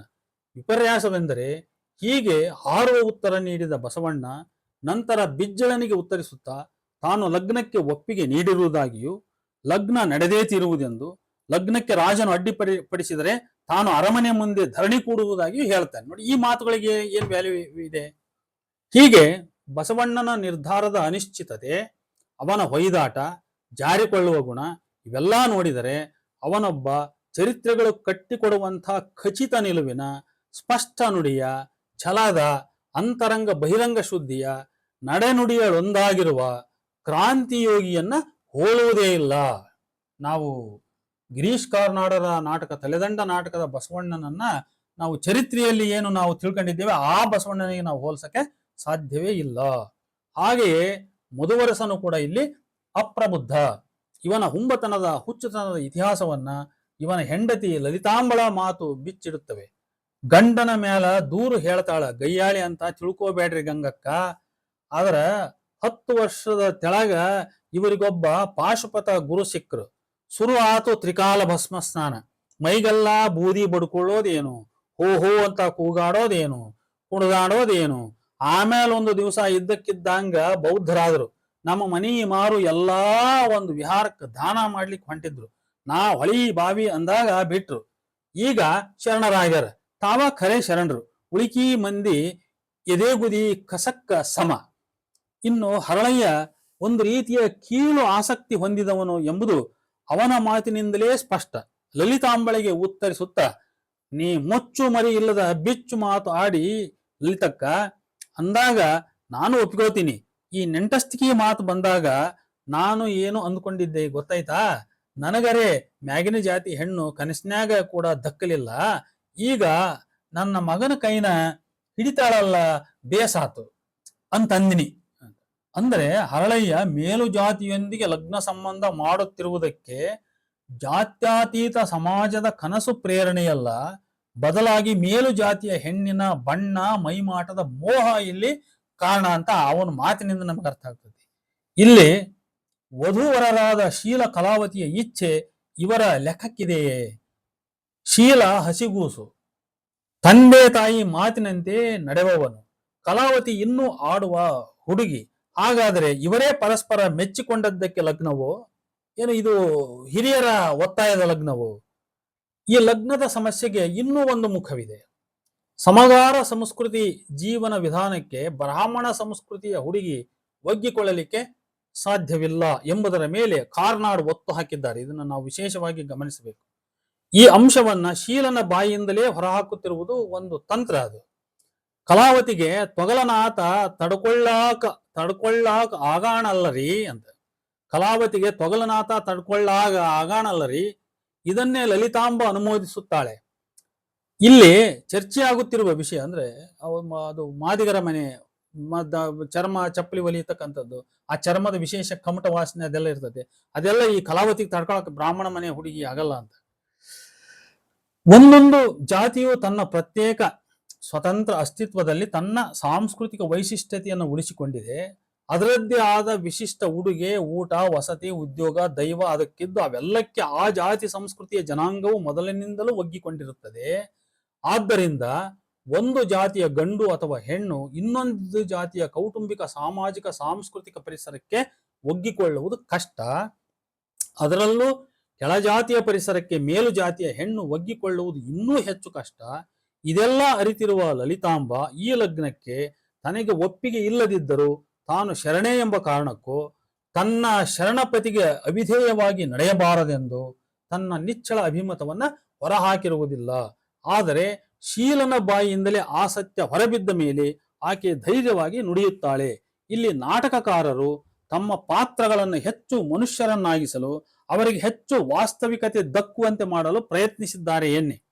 ಮನುಷ್ಯರು ನಿರೀಕ್ಷಿತವಾಗಿಯೂ ಅನಿರೀಕ್ಷಿತವಾಗಿಯೂ ವರ್ತಿಸುತ್ತಾರೆ.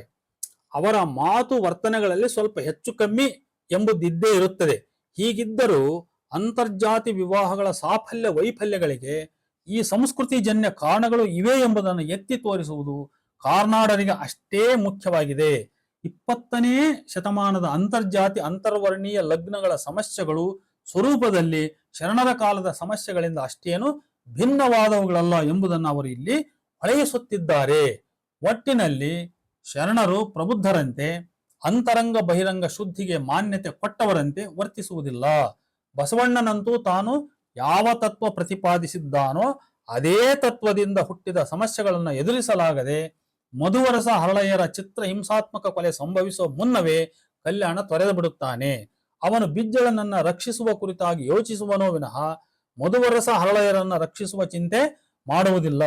ಹೀಗೆ ಕ್ರಾಂತಿಕಾರಿ ಬಸವಣ್ಣ ಪಲಾಯನವಾದಿಯಾಗಿ ಚಿತ್ರಿತವಾಗಿರಲು ಇತರೆ ಶರಣರೆಲ್ಲ ಹುಂಬ ಅಂಧೋತ್ಸಾಹಿಗಳು, ಕೀಳು ಆಸಕ್ತಿಯವರು ಆಗಿರಲು ಕಾರಣ ಅವರ ವ್ಯಕ್ತಿತ್ವದಲ್ಲಿ 20ನೇ ಶತಮಾನದ ಹುಸಿ ಘೋಷಣೆಯ ಸಂದರ್ಭ ಸಾಧಕ ಪ್ರಗತಿಪರ ಚಿಂತಕರ ವ್ಯಕ್ತಿತ್ವ ಮೇಳೈಸಿರುವುದೇ ಮುಖ್ಯ ಕಾರಣ.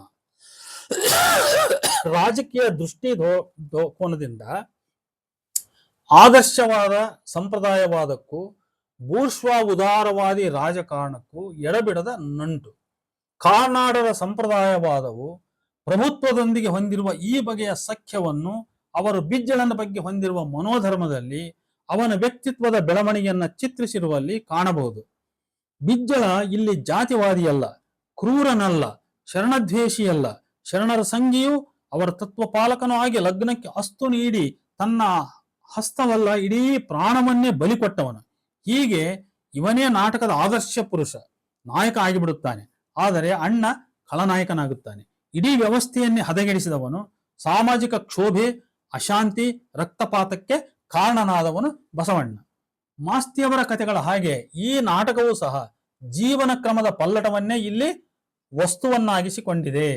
ಪಾಶ್ಚಾತ್ಯ ಶಿಕ್ಷಣ, ಪಾಶ್ಚಾತ್ಯರ ಸಂಪರ್ಕ ಸಂಬಂಧವು ಭಾರತದ ಸಾಂಪ್ರದಾಯಿಕ ಮೌಲ್ಯಗಳ ಬುಡ ಸಡಿಲಿಸಿದವು. ಆ ಪಲ್ಲಟ ಮಾಸ್ತಿಯವರ ವಸ್ತು. ಇಲ್ಲಿ ಹಾಗಲ್ಲ. ಕ್ರಾಂತಿಕಾರಿ ತತ್ವಗಳ ಪ್ರಭಾವದಿಂದಾದ ಜೀವನ ಕ್ರಮದ ಪಲ್ಲಟ ಕಾರ್ನಾಡರ ನಾಟಕದ ವಸ್ತು. ಈ ನಾಟಕದ ಮೊದಲನೇ ದೃಶ್ಯವೇ ಇದನ್ನು ಪರಿಣಾಮಕಾರಿಯಾಗಿ ಮಂಡಿಸುತ್ತದೆ. ಬಸವಣ್ಣನ ಪ್ರವೇಶಿಕೆಯಿಂದಾಗಿ ಆಗಲೇ ಸಮಾಜದಲ್ಲಿ ಬದಲಾವಣೆಯ ಅಲೆ ಎದ್ದಿದೆ. ಈ ಅಲೆ ವೈದಿಕರನ್ನು ಬಿಟ್ಟಿಲ್ಲ, ಪ್ರಭುತ್ವವನ್ನು ಬಿಟ್ಟಿಲ್ಲ. ಈ ಸ್ಥಿತಿಯಿಂದ ಆರಂಭವಾದ ನಾಟಕ ಶೀಲ ಕಲಾವತಿಯ ಲಗ್ನದಲ್ಲಿ ಕ್ರೈಸಿಸ್ ಅನ್ನ ತಲುಪಿ ಕ್ರಾಂತಿಯ ವಿರೋಧಿಗಳ ಜಯದಲ್ಲಿ ಕೊನೆಗೊಳ್ಳುತ್ತದೆ. ಕ್ರಾಂತಿ ತನ್ನೆಲ್ಲ ದೌರ್ಬಲ್ಯಗಳನ್ನ ಮೆರೆಸುತ್ತದೆ. ಅದು ವೈರಿ ವೈದಿಕ ಸಮಾಜ ಪ್ರತಿಪ್ರಹಾರ ಹಾಕುವ ಮುನ್ನವೇ ಸೊರಗಲು ಪ್ರಾರಂಭಿಸುತ್ತದೆ. ಸೋವಿದೇವನ ಸಿಂಹಾಸನಾರೋಹಣದೊಂದಿಗೆ ಸರ್ವಾಧಿಕಾರ ಪುರೋಹಿತಶಾಹಿ ವ್ಯವಸ್ಥೆ ಮತ್ತೆ ಈ ನೆಲಕ್ಕೆ ಅನಿವಾರ್ಯವೇನೋ ಎಂಬ ಸೂಚನೆಯನ್ನ ನೀಡುವುದರ ಮೂಲಕ ನಾಟಕ ಕೊನೆಯಾಗುತ್ತದೆ. ಇಲ್ಲಿ ಹೊಸ ಸಮಾಜದ ಹೂವಿಗೆ ಕ್ರಾಂತಿಯು ಬೆಳಕಾಗಿ ಬಾರದೆ ಬೆಂಕಿಯಾಗಿ ಬಂದು ಅದನ್ನ ಸುಟ್ಟು ಹಾಕಿದ್ದು ಕ್ರಾಂತಿಕಾರಿ ಮನಸ್ಸುಗಳಿಗೆ ಆರಲಾಗದ ಗಾಯವನ್ನುಂಟು ಮಾಡುತ್ತದೆ. ಮಾಸ್ತಿಯವರ ಕುರಿತು ಡಾಕ್ಟರ್ ಡಿ.ಆರ್. ನಾಗರಾಜ್ ಬರೆದ ಈ ಸಾಲುಗಳು ಇಲ್ಲಿ ಸ್ಮರಣೀಯವೆನಿಸಿವೆ. ಬದಲಾವಣೆಯನ್ನು ತೀವ್ರವಾಗಿ ಅನುಭವಿಸಿಯೂ ಅದನ್ನು ನಿರಾಕರಿಸುವ ತಾತ್ವಿಕತೆ ಇದು. ಬದಲಾವಣೆಯ ಅಗತ್ಯವಿಲ್ಲ, ಆಗುವ ಎಲ್ಲ ಬದಲಾವಣೆಯನ್ನು ನಿಭಾಯಿಸುವ ಶಕ್ತಿ ಸಾಂಪ್ರದಾಯಿಕ ಭಾರತೀಯ ಸಂಸ್ಕೃತಿಗೆ ಇದೆ ಎಂಬ ನಂಬಿಕೆ ಇಲ್ಲಿಯದು ಅಂತ. ಇಂಥ ಒಂದು ತಾತ್ವಿಕ ಚಿಂತನೆ ಈ ನಾಟಕದ ಹಿನ್ನೆಲೆಯಲ್ಲಿದೆ ಅಂತ. ಇಲ್ಲಿ ಉಪಸಂಹಾರ ಏನಂದ್ರೆ, ಸೈದ್ಧಾಂತಿಕ ನಿಲುವು ಶೂನ್ಯ ಮನಸ್ಥಿತಿಯಲ್ಲಿ ಸಾಹಿತ್ಯ ರಚನೆ ಅಸಾಧ್ಯ ಎಂಬುದಕ್ಕಿಂತ ಸೈದ್ಧಾಂತಿಕ ನಿಲುವು ಸಾಹಿತಿಗೆ ಅವಶ್ಯಕ ಎಂಬುದೇ ಸರಿ. ವಸ್ತುವಿನ ಮೇಲ್ಕವಚವನ್ನು ಭೇದಿಸಿ ಒಳಗಿನ ಹೂರಣವನ್ನು ವಿಂಗಡಿಸಿ ವಿಶ್ಲೇಷಿಸಿ ಅದನ್ನ ಸಮಗ್ರವಾಗಿ ನಮ್ಮ ಅರಿವಿಗೆ ಉಂಟು ಮಾಡುವ ಬೌದ್ಧಿಕ ಕಣ್ಣೇ ಸೈದ್ಧಾಂತಿಕತೆ. ಸಾಮಾನ್ಯ ವಿವೇಕಕ್ಕೆ ತಿಳಿಯದುದು ಸೈದ್ಧಾಂತಿಕ ದೃಷ್ಟಿಯ ಬೆಳಕಿನಲ್ಲಿ ಗೋಚರವಾಗುತ್ತದೆ. ಆ ಕಾರಣಕ್ಕೆ ಬದುಕಿನ ವಿಮರ್ಶೆಗೆ ಸಿದ್ಧಾಂತದ ಸೂಕ್ಷ್ಮ ಚೌಕಟ್ಟೊಂದು ಅವಶ್ಯಕ ಎನ್ನುವುದು ಬಲ್ಲವರು. ಬದುಕಿನ ಒಡನಾಡಿಯಾದ ಸಾಹಿತಿ ಬದುಕನ್ನು ಅರಿಯುವ ಕಣ್ಣಾಗಿ ಸಿದ್ಧಾಂತವೊಂದನ್ನು ಅಥವಾ ಹಲವು ಸಿದ್ಧಾಂತಗಳನ್ನು ಹೀಗೆ ಉಪಯೋಗಿಸುವಾಗ ಬದುಕಿನ ಕತ್ತಲ ಭಾಗಗಳು ಗೋಚರವಾಗುವುದಲ್ಲದೆ ಆ ಸಿದ್ಧಾಂತ ಅಥವಾ ಸಿದ್ಧಾಂತಗಳ ನ್ಯೂನ್ಯತೆಗಳು ಕೂಡ ಗೋಚರಿಸುತ್ತವೆ. ಅವು ಆರೋಗ್ಯಪೂರ್ಣ ಆತ್ಮವಿಮರ್ಶೆಗೆ ಒಳಗಾಗುತ್ತವೆ. ಆದರೆ ಹಾಗೆ ಸಿದ್ಧಾಂತಗಳನ್ನು ಪ್ರಯೋಗಿಸುವವರು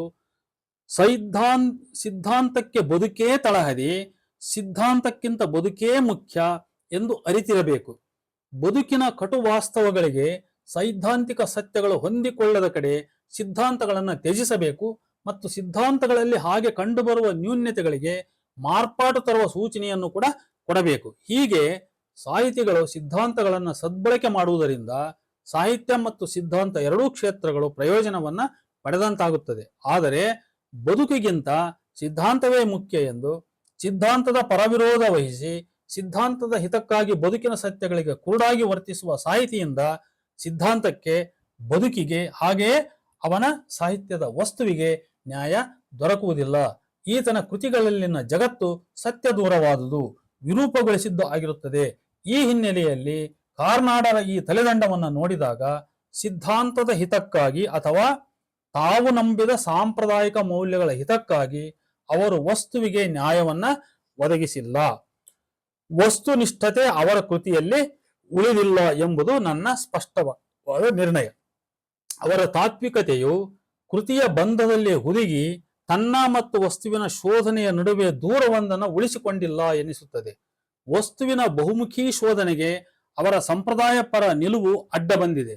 ಅದರ ಹಾವಳಿಯಲ್ಲಿ ಸತ್ಯ ನಲುಗಿದೆ. ಉತ್ತಮ ಕಲಾಕೃತಿಗಳಲ್ಲಿ ತಾತ್ವಿಕತೆ ಬರಿಯ ಒಂದು ಹಂದರ, ತೆಳು ಚೌಕಟ್ಟಾಗಿದ್ದು ಕಲೆಯು ತಾತ್ವಿಕತೆಯ ಪೊಳ್ಳುತನವನ್ನು ಪ್ರಕಟಿಸುತ್ತದೆ ಮತ್ತು ಅಂತಹ ಉತ್ತಮ ಕಲೆಯಲ್ಲಿ ತತ್ವವೆಂಬುದು ತನ್ನನ್ನೇ ತಾನು ನಿರಾಕರಿಸಿಕೊಳ್ಳುತ್ತದೆ ಎನ್ನುತ್ತಾರೆ ಡಾಕ್ಟರ್ ಡಿ.ಆರ್. ನಾಗರಾಜ್. ಆದರೆ ತಲೆದಂಡದಲ್ಲಿ ಆಗಿರುವುದೇನು ಅನ್ನೋದು ಪ್ರಶ್ನೆ. ಸಂಪ್ರದಾಯವಾದಿ ನಾಟಕಕಾರರು ಸಮಕಾಲೀನ ಸಮಸ್ಯೆಗಳಿಗೆ ವ್ಯಕ್ತಿ ಪ್ರತಿರೂಪವಾಗಿ 12ನೇ ಶತಮಾನದ ವಸ್ತುವನ್ನು ಆರಿಸಿಕೊಂಡಿರುವುದು ಒಂದು ಪಲಾಯನವಾದಿ ತಂತ್ರ. ಅದರಲ್ಲೂ ಲೇಖಕನಿಗೆ ಅವನ ವ್ಯಕ್ತಿತ್ವವನ್ನು ಸುಲಭವಾಗಿ ಮುಚ್ಚಿಡಲು ಸುಲಭ ಸಾಧನವಾದ ಸಾಹಿತ್ಯ ಪ್ರಕಾರ ನಾಟಕ. ತಲೆದಂಡವೂ ನಾಟಕ ಆಗಿರುವುದರಿಂದ ಕಾರ್ನಾಡರದು ಪಲಾಯನವಾದಿ ತಂತ್ರ ಎಂಬುದು ಹೆಚ್ಚು ದೃಢವಾಗುತ್ತದೆ. ಇವರ ಈ ಪಲಾಯನವಾದಿ ಧೋರಣೆಗೆ ಹಿಡಿದ ಕೈಗನ್ನಡಿ ಎನ್ನುವಂತೆ ನಾಟಕದ ಬಸವಣ್ಣನ ಪಾತ್ರದ ಬೆಳವಣಿಗೆ ಇದೆ. ಬಸವಣ್ಣ ಅಂತರ್ಜಾತಿ ವಿವಾಹವನ್ನು ನೇರವಾಗಿ ಬೇಡ ಎನ್ನದೆ, ಬೇಡ ಎನ್ನುವ ಅಭಿಪ್ರಾಯವನ್ನೇ ಪರೋಕ್ಷವಾಗಿ ಅದರ ದುಷ್ಪರಿಣಾಮಗಳನ್ನು ಚಿತ್ರಿಸುವ ಮೂಲಕ ವ್ಯಕ್ತಪಡಿಸುತ್ತಾನೆ. ಅವನು ಕಟ್ಟಿಕೊಡುವ ದುಷ್ಪರಿಣಾಮಗಳ ಚಿತ್ರಣ ಅವನ ಒಳ ಮನಸ್ಸಿಗೆ, ನಿಜ ಮನೋಧರ್ಮಕ್ಕೆ ಕಾವ್ಯ ಪ್ರತಿಮೆ.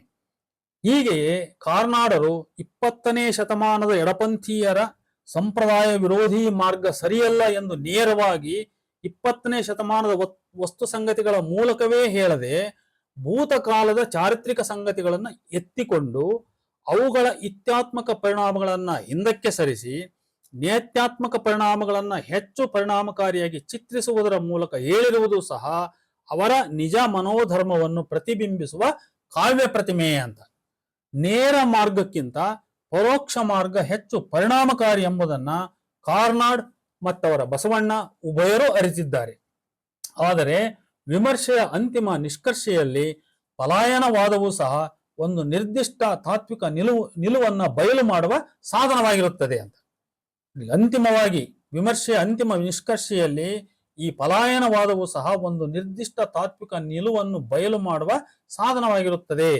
ಕೊನೆಯದಾಗಿ ಹಾಗೆ ತಂತ್ರವಾಗಿ ಉಪಯೋಗಿಸಲ್ಪಟ್ಟ 12ನೇ ಶತಮಾನದ ವಸ್ತುವು ಅದರ ದೇಶ, ಕಾಲ, ತಾತ್ವಿಕ ವೈಶಿಷ್ಟ್ಯತೆ ಇತ್ಯಾದಿ ಅದರ ವಿಶಿಷ್ಟ ಗುಣಗಳಿಂದಾಗಿ ನಾಟಕದ ನಿಜ ವಸ್ತುವಾದ 20ನೇ ಶತಮಾನದ ಜೀವನ ಕ್ರಮದ ಪಲ್ಲಟದ ಸಮಗ್ರ ಶೋಧನೆಗೆ ಒಂದು ಮಿತಿಯನ್ನ ಹೇರಿದೆ. ಅದೇ ಹೊತ್ತಿನಲ್ಲಿ ಇಲ್ಲಿ ಆತ್ಮವಾಗಿರುವ ಸಮಕಾಲೀನ ಸಂಗತಿಗಳಿಗೆ ಹಳೆಯ ಚಾರಿತ್ರಿಕ ಸಂಗತಿಗಳ ದೇಹವನ್ನು ಹೊಂದಿಸುವ ಸೂಕ್ಷ್ಮ ಕಲಾ ಪ್ರಕ್ರಿಯೆಯಲ್ಲಿ ಅದರ ಪರಿಣಾಮವಾಗಿ ಹಲವು ವೈರುಧ್ಯಗಳು ತಲೆದೋರಿವೆ. ಇದೊಂದು ವಾಕ್ಯ ನಾನು ರಿಪೀಟ್ ಮಾಡ್ತೀನಿ. ಅದೇ ಹೊತ್ತಿನಲ್ಲಿ ಇಲ್ಲಿ ಆತ್ಮವಾಗಿರುವ ಸಮಕಾಲೀನ ಸಂಗತಿಗಳಿಗೆ ಹಳೆಯ ಚಾರಿತ್ರಿಕ ಸಂಗತಿಗಳ ದೇಹವನ್ನು ಹೊಂದಿಸುವ ಸೂಕ್ಷ್ಮ ಕಲಾ ಪ್ರಕ್ರಿಯೆಯಲ್ಲಿ ಅದರ ಪರಿಣಾಮವಾಗಿ ಹಲವು ವೈರುಧ್ಯಗಳು ತಲೆದೋರಿವೆ. ಹಾಗಿದ್ದರೂ ನಾಟಕಕಾರರು ತಾವು ಏನು ಹೇಳಬೇಕು ಅಂದುಕೊಂಡಿದ್ದಾರೋ ಅದನ್ನ ಪರಿಣಾಮಕಾರಿಯಾಗಿ ಹೇಳುವಲ್ಲಿ ಯಶಸ್ವಿಯಾಗಿದ್ದಾರೆ. ಅಂದಿನಿಂದ ಇಂದಿನವರೆಗೂ ಹಾಗೂ ಇನ್ನು ಮುಂದೆಯೂ ಸರ್ವೇ ಸಾಮಾನ್ಯವಾಗಿ ಇರಬಹುದಾದ ಜಾತಿ, ವರ್ಣ, ವರ್ಗ ಸಂಘರ್ಷಗಳ ಜೊತೆಗೆ ಇಂದಿನ ಕಾಲದ ಇಂಥ ಶ್ರೇಣೀಕೃತ ಸಮಾಜದಲ್ಲಿ ಆಳುವ ವರ್ಗ ಹಾಗೂ ಬುದ್ಧಿಜೀವಿಗಳ ಪಾತ್ರ, ಈ ಬುದ್ಧಿಜೀವಿಗಳ ಮೂಲಕ ಸಾಮಾನ್ಯನ ಬದುಕಿನಂಗಳ ಪ್ರವೇಶಿಸಿ ಅಲ್ಲಿ ಅಶಾಂತಿ ಪಲ್ಲಟ ಉಂಟು ಮಾಡುವ ಸಿದ್ಧಾಂತಗಳ ಪಾತ್ರ ಮತ್ತು ಪಾರಂಪರಿಕ ವ್ಯವಸ್ಥೆ ಮತ್ತು ಸನಾತನ ಮೌಲ್ಯಗಳಿಗೆ ಆಗುವ ಮರ್ಮಾಘಾತ, ಈ ಪಾರಂಪರಿಕ ವ್ಯವಸ್ಥೆ ಮತ್ತು ಸನಾತನ ಮೌಲ್ಯಗಳನ್ನು ಧಿಕ್ಕರಿಸುವ ಸಿದ್ಧಾಂತಿಗಳ ಬೆಂಬಲವಾಗಿ ನಿಲ್ಲಲು ಹೋಗುವ ಪ್ರಭುತ್ವಕ್ಕೆ ಒದಗುವ ಗತಿ, ಇದೆಲ್ಲದರ ಪರಿಣಾಮಕಾರಿ ಚಿತ್ರಣ ಇಲ್ಲಿದೆ. ತಾತ್ವಿಕ ಹಾವಳಿಯಿಂದ ಕೃತಿ ನಲುಗಿದ್ದರೂ ಸಂವಹನದಲ್ಲಿ ಯಶಸ್ವಿಯಾಗಿದೆ. ಇದರ ಜೀವ ತುಂಬಿದ ಪಾತ್ರಗಳು, ಇಲ್ಲಿ ಬಳಕೆಯಾಗಲ್ಪಟ್ಟ ಪ್ರಾದೇಶಿಕ ಭಾಷೆ ಅಂದ್ರೆ ದೇಶೀಯ ಭಾಷೆ, ಇವು ನಾಟಕಕ್ಕೆ ಒಂದು ರಿಯಲಿಸ್ಟಿಕ್ ಸೊಗಡನ್ನ ಒದಗಿಸಿವೆ. ಆದರೆ ಇದು 20ನೇ ಶತಮಾನದ ಬದುಕಿನ ಪರಿಸ್ಥಿತಿಗಳ ಜೀವನ ಕ್ರಮದ ಪಲ್ಲಟಗಳ ವಿಡಂಬನೆಯಲ್ಲದೆ ಮತ್ತೇನಾದರೂ ಆಗಿದೆ ಅಂತ ಒಂದು ಪ್ರಶ್ನೆಯನ್ನು ಹಾಕ್ತಾ ನಾನು ಈ ನಾಟಕದ ವಿಮರ್ಶೆಯನ್ನ ಮುಗಿಸ್ತಾ ಇದ್ದೇನೆ. ಎಲ್ಲರಿಗೂ ನಮಸ್ಕಾರ.